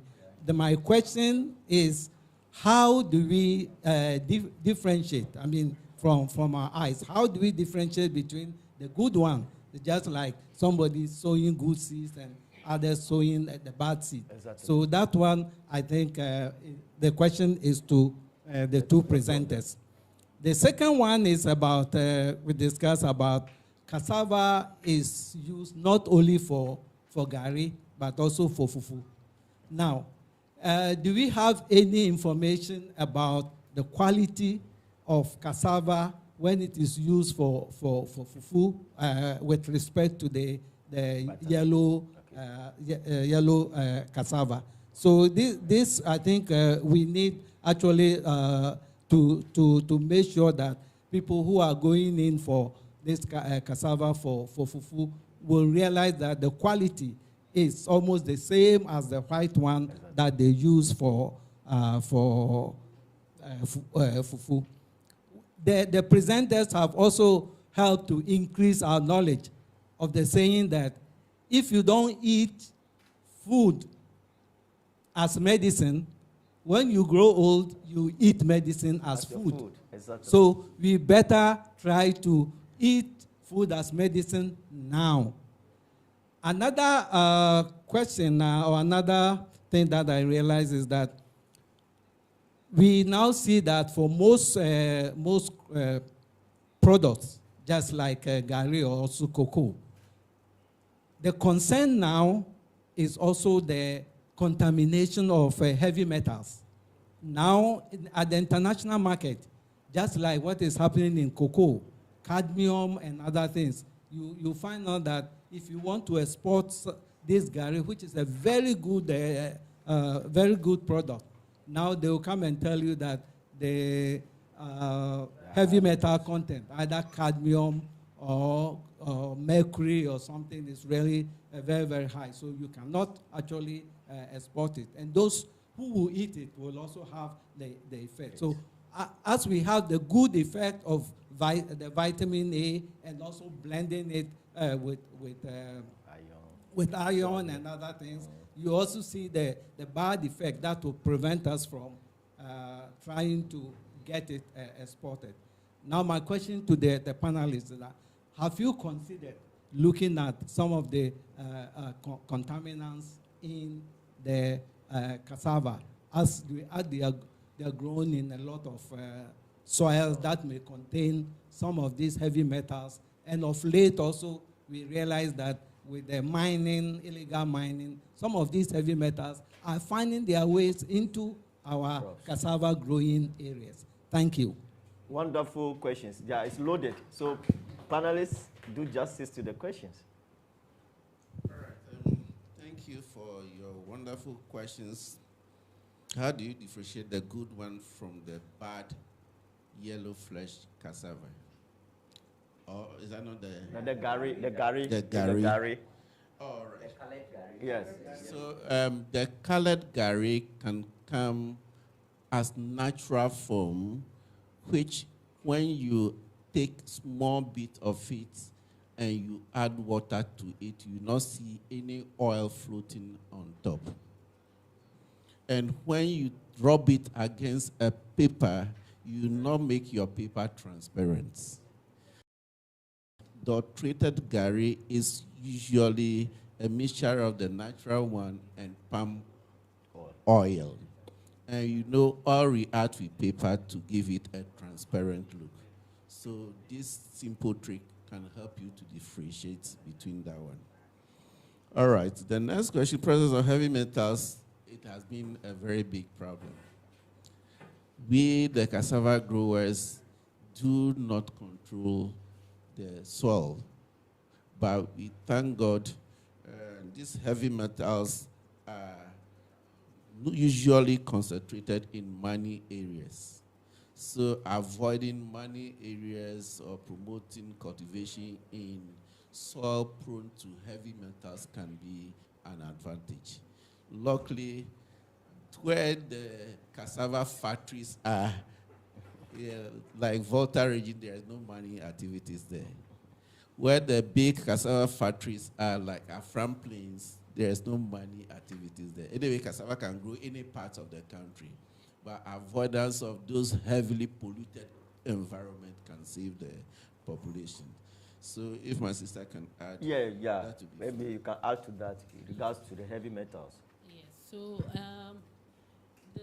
the yellow flesh and then the oil infused gari, like he said, that is another way of doing it. But then I chanced upon a woman who processed gari around Amanase when you are getting to Suhum. She doesn't use oil, but she uses food color. Food color. Yes. For food color, you will not be able to use this test to differentiate. So that is an issue that I don't know. For food color, it's not poisonous. It's just that she might be deceiving the public Exactly. that my product Carotene. contains carotene, but then it doesn't have it. So she's just deceiving the public. For the oil, what I would say is that when you use red oil to during the roasting, that it doesn't stay long because of the rancidity. So such gari within 3 months, it will start going rancid. So that is, once it starts going rancid, consumers will reject the product because then it has developed off flavors and you can't eat it. But the food color, that was when, from the woman, that's when I first realized it. And it is something that I don't know how you can detect it with a simple method. Yes, so that's Maybe you just have to explain to her what rancidity means. Some people here don't understand what rancidity is about. So if you can tell us briefly, rancidity. Yes. So rancidity is actually oxidation of fat. So once you use fat in cooking, especially in frying at higher temperatures, it can the oil gets oxidized with time, and the oxidation helps. One of the For you to know that the oil is oxidized is when it starts producing off flavors. So let me use plantain, the cassava chips that they sell on the street. When they roast, when they fry it initially, it tastes very nice. You don't smell anything. But then when you store it for a while, oxidation takes place from the environment, and then it helps the off flavor is produced, and so the cassava is not spoiled. The product is not spoiled, but then it gives you that taste that is not pleasant. So you wouldn't want to eat it. So that is rancidity, that in layman's terms. Yes, so you have a kind of production of free radicals or free fatty acid that give that off flavor or rancid flavor. Yeah. With regard to the fufu, That's where I'm coming from. exactly. Ghanaians love fufu, especially my big boss here. He loves fufu, and I also love fufu because it is smooth and it goes smoothly. You don't hazard to masticate before it reaches the final destination. Exactly. So we love fufu. It is good to know they love it. The reason why I'm saying this is that they always mix the white flesh cassava and plantain, which is yellow, to give it that look. And plantain is very, very expensive as compared to the cheaper cassava. And now that we've managed to produce high carotenoid cassava, which is even deeper, the color is even getting from yellow to pink. Missing small portion of it with the white flesh cassava can enhance the look and invite people because it's going to be more palatable and give them the desire and the feeling that they want. So Ghana has no problem with that. But is it good for pounding? The quality, that one sensory evaluation people normally assist us. When we have come out with ours, there is a paper we even published online that Ghanaians are willing to pay premium price for the yellow cassava that we have processed into gari or converted into, pounded into fufu, because they realize that the quality is super good. So there are two types of cassava, the one which is not mealy and the one which is poundable. So we have come out with the poundable variety now to replace some of the old ones which are not poundable in the country. And they are orange flesh, right? They are highly orange flesh, and the level of beta carotene now is extremely high, and we are yet to release it in Ghana. Okay. There are 4 new varieties that we have with that quality. And the breaking news for the world is that over the years, we've been struggling as breeders to combine high dry matter content with high beta carotene. IEA tried several times. They end up publishing that, it's having negative correlation. But with gamma radiation, we managed to force the two together. We are having yellow flesh cassava with 32% of dry matter. And in addition to that, we have carotenoid content around 15 to 20. Extremely high.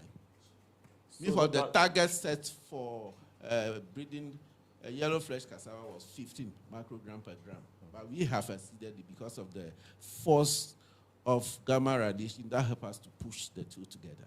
Yeah, Dr. Sorry, can you add anything to this answers, if there is? What I will add is with the Gary stuff, because with the heavy metals in Gary, when all these heavy metals are located in the starch, in the cassava, and then they are processed into Gary, it automatically makes the Gary food that can cause carcinogens, that can be carcinogens.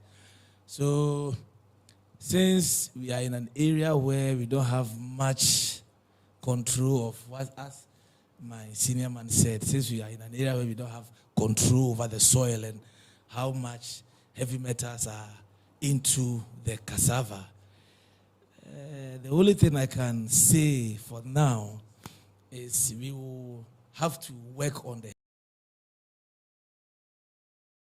to see whether they are at acceptable level or not. Then we will do the necessary things that we are supposed to do. Yeah, So I that can is tell you that in the Gary discussed by Letitia, we did heavy metals in actual fact in the elemental analysis, and they were below detection limit. So for the Gary, that has been done, but for the roots, Probably when you did your research, we didn't have these levels of galamsey Exactly, in the possibly. country.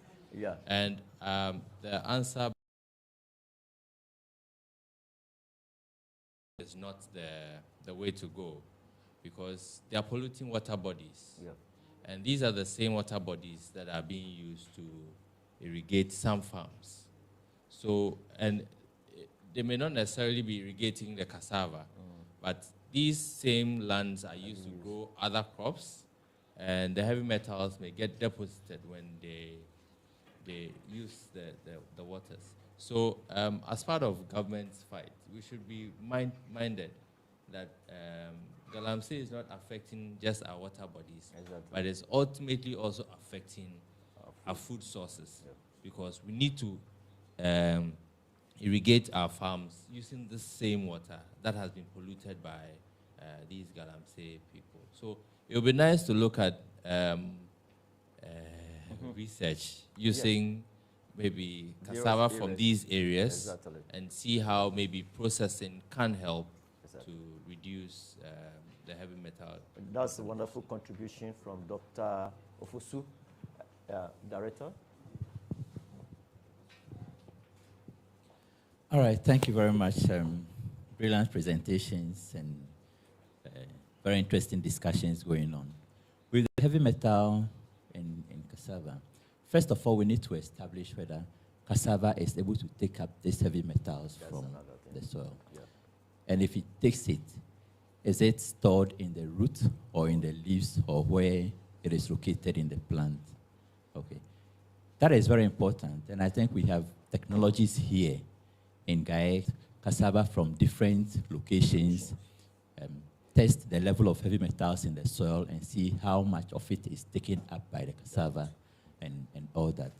So technologies exist for us to be able to do this. And if we collaborate with our colleagues from NNRI, we should be able to do this very easily.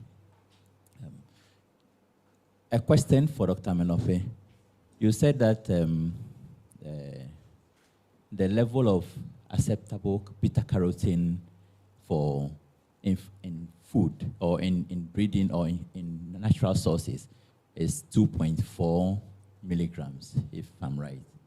For adults? For adults. Yeah, recommended Yes. for adults. How much beta-carotene cassava do I have to take to get that 2.4 milligrams in my food? Then you also said complex, then this natural sources of beta-carotene come in complex form, complex nutrients, more or less. And because of that nature, they are easily assimilated, absorbed, and utilized. But I also know that in that same complexity, we have anti-nutrients. Exactly. So how much of this beta-carotene is being inhibited by the anti-nutrient levels? Is there research that has shown that there are no other, for example, in cassava, there are no anti-nutrients that are preventing the absorption of beta-carotene? Thank you. Exactly. Thank you very much. So to Dr. Menope.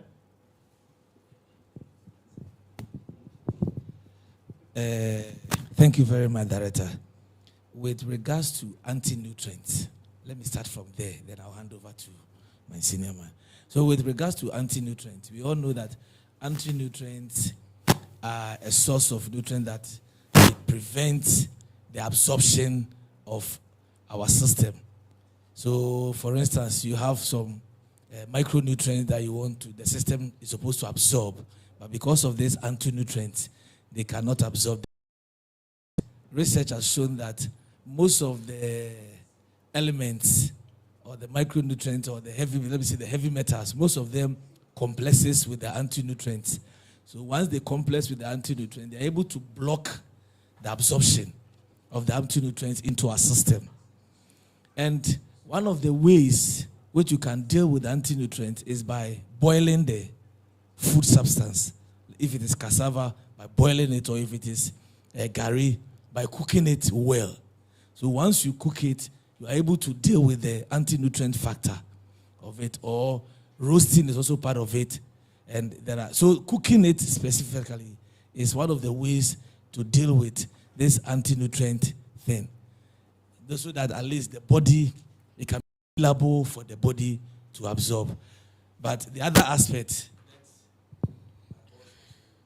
Right. Thank you so much for contributing. And Director, 2.4 microgram level of beta-carotene for an adult is an estimate. In fact, it is very difficult to tell, to quantify in terms of total carotenoid, as I said. But emphasize that 2.4 is just an average figure. And that is the consumption per day. If you should translate it in terms of total carotenoids, then it simply means that you have to, 80% of total carotenoid normally give us beta-carotene. So it means you have to consume a larger food. But how much food is depending on, one, the human being who is consuming it. Because the conversion ratio depending on the efficiency of conversion by the human being itself. If you have higher rate of conversion, it simply means that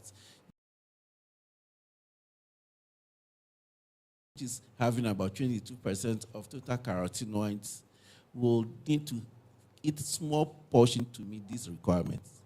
But if you are having very eat and be full, come back and eat again, evening you top up. But since you don't, your body cannot be efficient in converting it,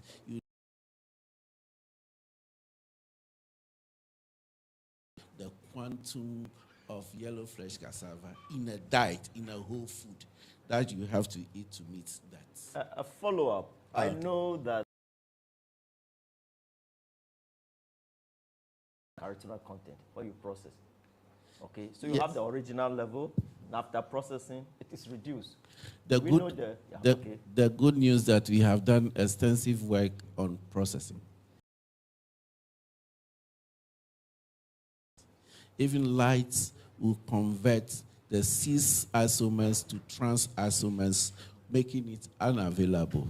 But these are other carotenoids that are found in cassava in addition to beta carotene. So in terms of beta carotene, the residual carotenoid in the food is extremely high for you to benefit from. The good news is that keep on adding to the body. It will not make the body become toxic as a result of excess vitamin A in your body, because the body has a regulatory mechanism to convert the beta carotene, which is stored in the body, into vitamin A according to your need. But if your need is met, the rest are stored there, and then a lot are broken down into your urine. That's why you have coloration in your urine and so forth. So continue to eat orange flesh cassava, It's and healthy. you get more of the carotenoid. Any other question? Yeah, question from YouTube. YouTube, okay.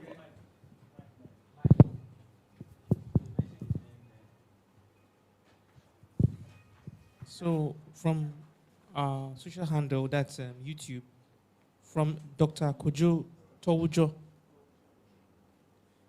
Says the question for Letitia. Have you compared adding the defatted soybean and the micronutrients to the gari near the end of the roasting cycle to reduce the heat exposure or effect?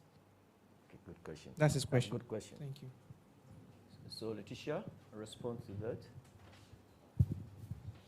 Okay, so when I started, during my presentation, I was talking about contamination, and we realized that if you are adding the soybean to the process, to the gari after heat production, No, like the end. the end, Towards the end. towards yeah. the end, Exactly. it means so it will still be on fire whilst you are adding. Yes. Yes, that can be possible, but then you will have to know the ratio of the cassava mash to the soybean, because we were using ratio. But when it's hot, I don't know how you are going to measure to know the weight of it, so that you ratio it in such a way that you can get a percentage that is needed. Because according to WFO and then FAO, when you are doing a composite flour with soybean, you should not exceed 20%. So that 20% can only be calculated on dry matter basis. But if it's on fire and you are roasting, I don't know how you are going to do that calculation. Also,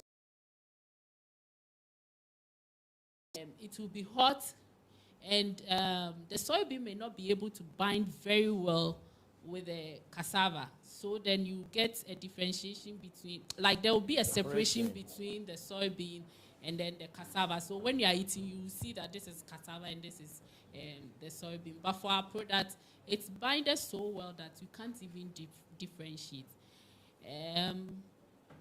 that's the reason we decided to add it to the process before roasting. When it comes to heat treatment, we considered that as well. The full fat was totally ruled out because of the rancidity. So you can't use it because you can't store it for a very long time. So that's why we ruled out full fat soya bean. But the defacted soya bean has been processed in such a way that it hasn't been exposed to so much heat. And during the processing, the heat, the temperature during roasting is between 60 and 80 degrees. That's how they roast the temperature that they use to roast the gari. And that temperature doesn't have much effect on the protein content in the defacted soya bean. I don't know if I've answered his question very well for him. Okay. Let me bring a lady, then you come. Doris?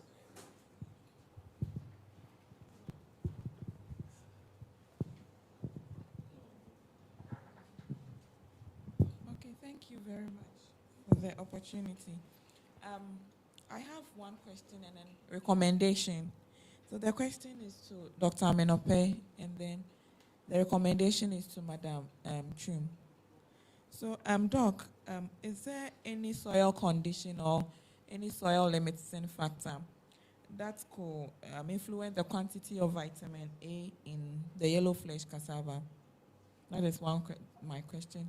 And then to Madam Chum, I'm sure you know that now when you go to the market is flooded with gari that's having soya bean in there. And I'm sure, I don't know, that probably GAEC was the first to have produced that. I don't know. So, as you were talking during your presentation, it looked like you have plans to do Pro Coconte and other cassava products. I would therefore recommend, if this time GAEC can pick this particular product that you are about doing, so that somebody will not claim that they did it first. Thank you. Very nice recommendation. Thank you so much for being kind to us. Okay. Is there any salt factor, carotenoid content or beta carotene content of vitamin A level? Right. We are geneticists. And for every trait that you are determined is controlled by both genes and the environment. Then you can rely on the products given to you by the genes. Across literature, we know very well that vitamin A level in crops have been stable. There has not been any reported significant differences when we are doing multi-locational evaluations. So that gave me the hope that the genes is mostly influenced by the genetic ability of the crop rather than the environment. Thank you very much. Dr. Frimpong.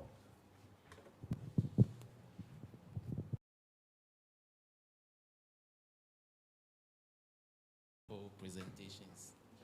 My first question, the first one is not even a question, but a recommendation to Letitia. I think all this while your main soya is because of how storageable your product may be. If you have a market, for instance, the Gobe market, that is ready to use your product within a month too. We even need oil to add it to the gari for the full consumption. So the way you are positioning the full fat makes it look odd, but I don't think it's that odd. If people are ready to use it within the shortest possible time, it's still a good product that can be considered. So look at it from that angle too. Then I come to Dr. Amenope. That one is the question. My food background understanding of carotenoid is that they are not heat stable. The question was asked in a different. Are we saying that when these carotenoids are added to the crops, after processing, being it roasting, cooking, will remain in it, are cells significant for the micronutrients that we need? Then with my little bit of farming, when it comes to drought resistance, I've had an instance where we cultivated cassava. We put the sticks in the soil, and some way, somehow, the rain decided to, it stopped. Some sprouted. Others could not sprout at all. They got rotten. So this resistance to drought, your variety, is it peculiar? Is it a unique character? Because I know not all cassavas are resistant to drought. Is it to the yellow flesh cassava only, or is general? Because if it's general, then maybe some varieties don't have that quality. Thank you. Thank you for your wonderful question. Yes, let me just be candid with you that I agree with you that drought tolerance is relative. There are lots of cassava varieties that are better in handling drought than rice, maize, cowpea, and so forth. Relatively into cassava to make it more drought tolerant. So drought tolerance as I use is general. But when that positive trait, so that if there's no rain at all, and you plant it there, whether rain or shining, the plant will be super drought tolerant. Okay. So the second question about the heating. Yes, it has been established that the isomers interconvert, but it's always conversion from cis to trans isomers when light passes through total carotenoid or beta carotene. No, total carotenoid, because beta carotene is also another type of carotenoids. The trans and cis isomers of beta carotene also exist as separate, but their proportions are very small, like 5% or even less. The chunk of it is beta carotene, which is a bit heat resistant than the cis and the trans. Now, when you process it, by all means, you are going to lose some, but the residual level is high enough, and we are even improving upon the varietal production of beta carotene. That's why we are increasing the level, so that after processing, the one that will remain will even be higher than when you process the natural one with lower levels. So the residual level is high enough to give you the satisfaction. Moreover, I also give you the impression that the level are 100 times lower than the one in the leaves. You have choices. God has packaged the total carotenoids in the leaf higher level. The good, it's more cassava. That's good. I actually did a work weird. The director done fantastic studies, and they told me that there is no difference between the taste of cocoyam leaf that we live with and eat all along and cassava leaf. So that gave them the hope to promote cassava leaf. Thank you very much. So please eat cassava leaf. Very important. Follow up by Dr. Edu Jemfi. Yeah, thank you very much. I think I want to comment on the drought tolerant. As a physiologist, you realize that for cassava, about 70% is made up of water. So when you are talking about drought tolerance, we should be very, very careful either to talk about its water use efficiency, not the drought. So when you grow cassava or when cassava is growing in a dry area and there's no water, you realize that the yield is going to decrease. Exactly. So actually getting a drought-tolerant cassava, I think it's really difficult. You can get the drought-tolerant at the expense of the yield. The yield. So we have to be very, very careful. Since cassava is 70% of water, when there's no water in the soil, the roots are not going to get the water from anywhere. So we have to be very careful when we are breeding for drought-tolerant cassava. Thank you. Thank you very much. Okay. So The the lady who talked about the patent, the question should be directed to director instead of me, so that because when they are patent, is the institution that forwards your patent. It's not the individual. So it is binary that's supposed to do that. And then to the full fat soybean.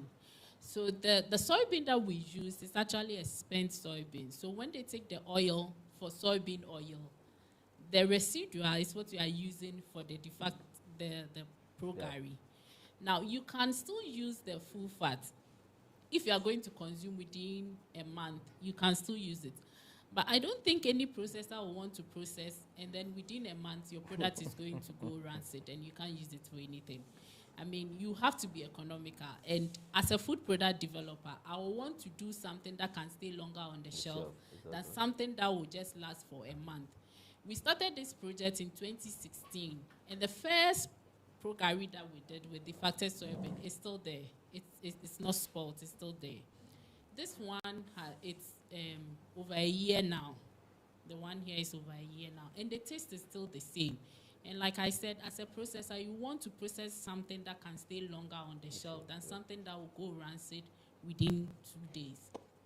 Exactly. Yes, But then in your household, if you want to do that, that is fine for yourself. You can do that. All right, Okay. thank you. Yeah. Yeah, my name is Samuel, yes, a farmer from Asasewa in a processor. Yes. My question is about the drought resistance. Yes, I want to ask the panelists, either is it drought resistance after sprouting or drought resistance before sprouting? Great. Yes, that's a concern to us as farmers. Yeah, so please kindly respond. Yeah, exactly. Yeah. The drought resistant as published, cassava can grow in marginal soils and low rainfall conditions are relative to other crop varieties. While other crop varieties are failing, you see cassava going strong. That is a relative term. But for professionals who are drought tolerant scientists, they will tell us that no, you haven't achieved drought tolerance level as corrected by the professionals. Now, before and after, before planting, we cannot say your cassava is drought tolerant because you haven't given it life. But you want it to be in the soil and let that plant faces the harshness of droughts. And if it is still giving you yield, then we can say that plant is drought tolerant. But when you go there and because there is no water, the yield is so tiny, you can't even feel, then it means that the plant is failing. It is just there representing cassava. Any other question? Follow up. Thank you very much, Mr. Chairman. I think yesterday when Prof. Danso was talking about planting materials, he emphasized on the part of the cassava plant that should be planted. Planting the topmost portion, which is relatively soft and has high water content, may lead to failure to sprout. Because perhaps if they are exposed to the external environment, they quickly will dry out to differences in the portions of the stick that was planted.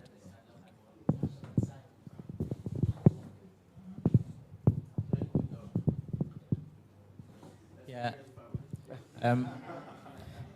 Just to add to the drought tolerance, and so as somebody who sits on the variety release and registration committee, when we go out to inspect, usually your claims must be backed by data. So if you say it is drought tolerant, it means you have challenged it in drought conditions, and then it grows well, and it still gives you yield that is comparable, whether in drought conditions or not. I always come after the people who say my variety is disease tolerant or disease resistant, and then they will tell me I grew it in a hotspot, a disease hotspot. That is not enough. You will need to challenge the plant with the disease and be able to tell that, yes, the disease doesn't infect it, or even if it infects it, it doesn't affect the growth and the yield. That is when you are talking about tolerance or resistance. But if you just say, compared to other crops, cassava is drought tolerant, that is very relative, and the Variety Release and Registration Committee will not accept that as a variety that is drought tolerant. You must challenge it, you must grow it under different water regimes and be able to tell that under very low water regime, you still get adequate yield, the plant grows well and gives you the yield that is required. Thank you. Thank you very much.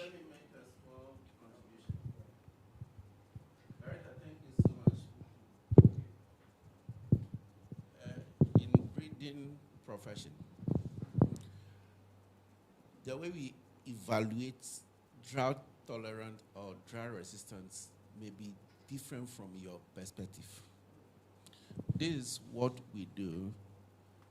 If I catch COVID 1,000 times, but I recovered, it means despite the presence of the COVID, I am still surviving. I will not die.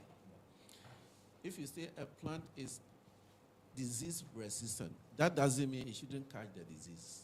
But ability to recover and give you higher yield than the reference variety, despite the disease presence, is performing better than the reference variety, which has been released by the government before. Okay. So under that condition, we say our plant is disease tolerant. And that is what we use as a breeder. Any other question, please? Okay. Comment or recommendation. At the IEA, we have a mutant variety database, and that it has the records from all over the world, more than 3,500 varieties, mutant varieties. So I think it would be very, very good for you to show your work and put these new varieties that have been developed in that database. We will be very glad to have that information and share it with all the community in mutation breeding. And for our colleague that is working with the ProGary, also IEA has nuclear applications for human health, where they promote the clinical trials for products like yours. So I think it will be good to get in contact also, and maybe you can get some kind of support.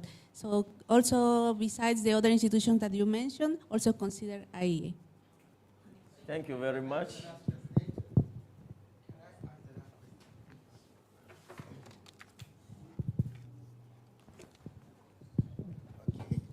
Now let me begin by thanking the presenters.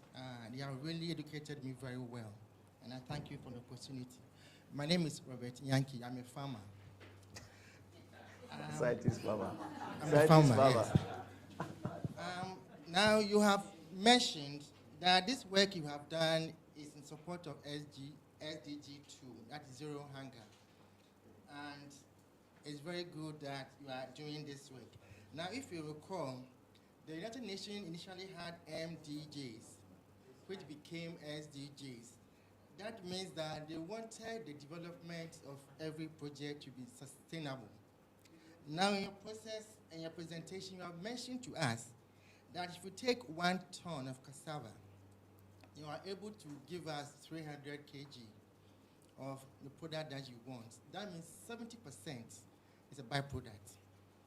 Now that we're in a circular economy, we will not want much of a product as high as 70% to be a byproduct. I want to ask you 2 questions.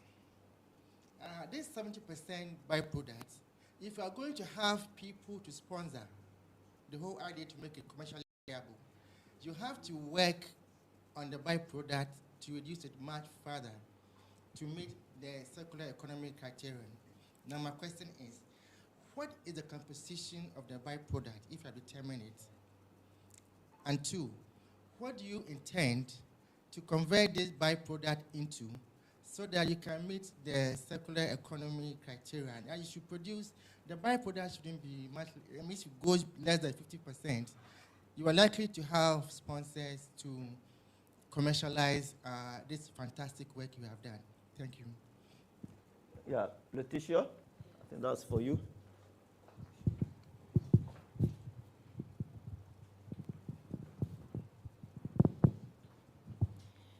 Okay, so thank you very much for the question. During my presentation, I said when you have 1 ton of cassava, you are getting 300 kg of gari. The maximum you can get is 350, and that is when you have a very good cassava that has a high dry matter content. Now, when you add the soybean to it, it shoots it up a little bit. So it's likely that you may get like 370 or even 400. But the byproduct, which is mostly the peel constitutes a greater part of the waste that comes out of it. I know IITA some time ago was trying to process the waste, the cassava peel, into animal feed, where they grind it dry. And that work is already being done by IITA. Now, the effluent that comes out of the cassava, so during the gari processing, you mill it into press it to get a dry mash out of it. That pressing also makes it lose a lot of water. And traditionally, when they press, they allow it to stand. It has 2 components, the water part of it, and then the starch, which settles down by simple gravity. Now, the traditional people will use it for what they call, it's a cookie, they call it aibe biscuit, which is very hard. They add coconut to it, and then they bake it into biscuits. Very, very hard. Now, so the effluent that comes out when you are pressing, like I said, is in 2 parts. So the first part is used for the aibe biscuits, but the water itself is not used for anything, and then they just dispose it off. So in my presentation, as I was talking about further research, I am looking at using that effluent for products. And I know in Guyana, they use it for meat tenderization. According to literature, it has a lot of nitrates and then nitrites. And it is not, they use nitrates for meat processing to give it flavor. So if that effluent has the quantity of nitrite that can actually affect the flavor of meat, which in Guyana, traditionally they use it to enhance the flavor of meat and make it tender. If it has it in it, like the way they use it, if through literature or through my research, I found out that it has the quantity that is needed for me to process meat, then I can use it, I can develop a product out of it to make a meat tenderizer. So that is the liquid part of it. Now, the solid part, which is mostly the starch that they use for their aibe biscuits, can also be further enhanced. So the same aibe biscuits, but this time around, the person who is processing the pro-gari, who already has the micronutrients and then the soybean, can further add those same ingredients to the starch to further enhance it and then make almost the same biscuit or cookie out of it, which is more nutritious than the traditional one. So that is the research that I'm yet to do. Hopefully by the end of this year, I'll start that research. Exactly. Maybe I'll put my name. And as she said, cassava is full of water. So as you process, you lose a lot of water. That affects the yield. Okay, so that is it. It's full of water, 70% water. Possible not to introduce new equipment or processing line into it, so that the same person who does the gari can further enhance it without getting new equipment, because getting new equipment can be expensive. And if you are changing the production line, it means you have to change everything, including personnel. So I will try my possible best to make it in such a way that it doesn't really change your production line, but that it's just to enhance it a little bit, to get the product that can add value, commercial value to your existing production line. Thank you very much. I'm sure we have exhausted all questions. If there's any, that will be the last question. Okay, Brasam. Yes, please, may I ask the presenters, have they done some work on the dry matter content? Of the cassava? Of the dry cassava. Yes, please. And then this is this is something we do as farmers. There is a way that the effluents, the water that comes out, some farmers are able to, we dilute and use it to spray our weeds. And so if the scientists could work and improve upon it, I think to reduce our... Like herbicide? Yes, as herbicides. Okay. In fact, when even where we process, you see that the whole place lose all the weeds. Yes, so if the scientists could work on it and then give us... Cyanide, possibly. Possibly with the cyanide. What I've realized is that where they process gari, where they press the gari, there's no weed around that side. Content. Yes, so it's likely that it might be. But I am looking at food. I am a food scientist, so everything about me should be food. No, yeah, it's good to investigate that. I'm proposed, I think, because of the cyanide that's been removed. That's why.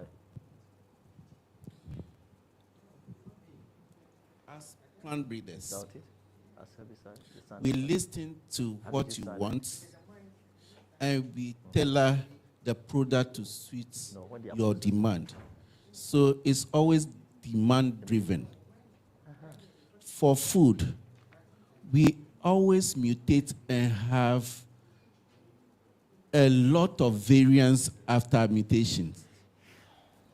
Then we make sure that we taste it. Those which are bitter, we know consumers may not. Those are the ones having higher cyanogenic potential or cyanide contents. Cassava in life does not have cyanide within it. You are surprised. It is the enzyme in the cell wall and another substrate in the vacuole that have to react and instantly produce the cyanide. So when insects are piercing, they are causing the cassava to react by adding the enzyme to the substrate to produce instant cyanide to scare them off. So cassava naturally has cyanide.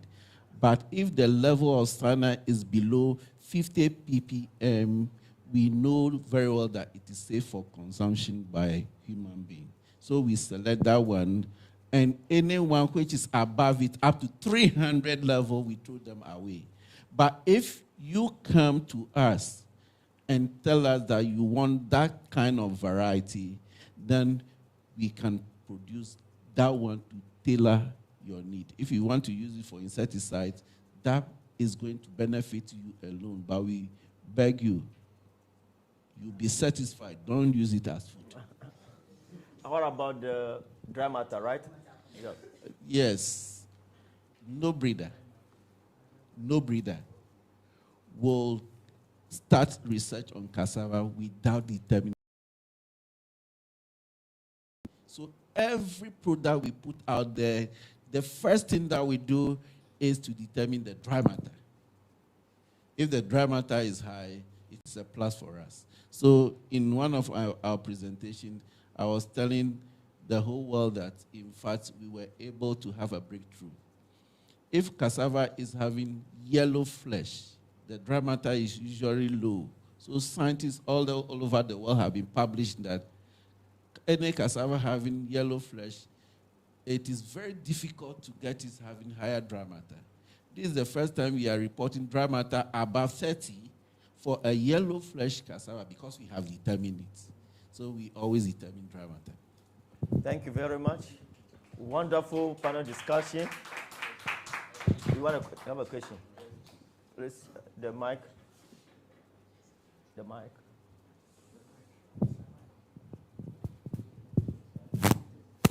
That's the last question for the day. Okay, so thank you all for your wonderful presentations. My question has to do with the yellow flesh cassava. Can this be used in the pharmaceutical industries? And what will be the benefits? Thank you.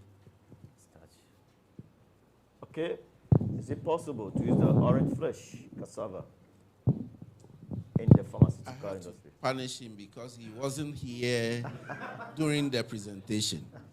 That one was explained very well. Even you can come back to my office so that I give you part of the presentation which were left out. So yes, summary, you can just... Yes, it can be used for pharmaceutical industries. You know, glucose syrup, they always use the white flesh variety. But if the business guys out there knows that the yellow flesh cassava is more important than the white flesh, they'll rush for it. Since cassava containing beta-carotene can help in spermatozoa production and egg production, we know very well that those who need those kind of products can actually process a lot of yellow flesh cassava for those who are hungrily looking for increase in spermatozoa production. We know cassava can improve your eyesight. So yellow gari can also be fortified further, and if we should supply 300 tons of yellow flesh gari to West African community a day, it will not even reach the demand because the consumers are ready to pay more, extra more for yellow flesh gari than the normal one. Gobe eaters. Gobe eaters are always in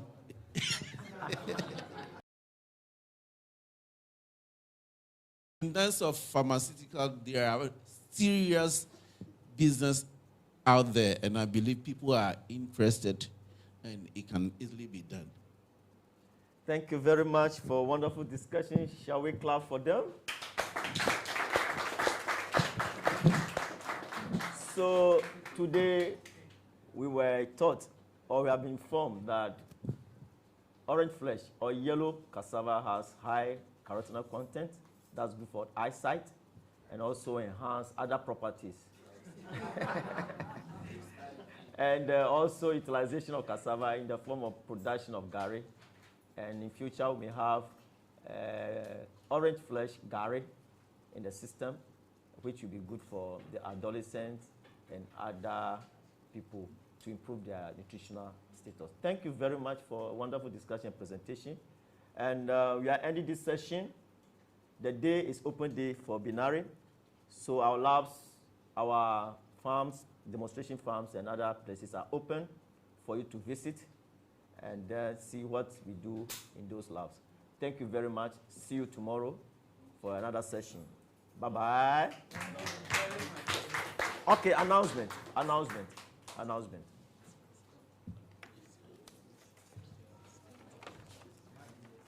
Maybe. So once again, we thank all of you for your time and then your availability. We continue the program tomorrow. The discussions. Tomorrow's discussion will focus and then the machine designers. We want to find out the relation between machine design and fabrication and their impact on processing. Okay, so we'll be back here tomorrow 9 o'clock to start this discussion. Yesterday we had on the YouTube we had 300 18 followers. Please, let's spread or share the links on our various networks to boost up the participation of this program. Tomorrow, we'll make sure we'll share the link as early as possible, so we also keep spreading the linkage and the links in our various networks. Thank you very much. We have not closed for today. We have binary open day. Make sure you take an advantage of your presence here to visit our labs and our research fields. Thank you. God bless you. Thank you.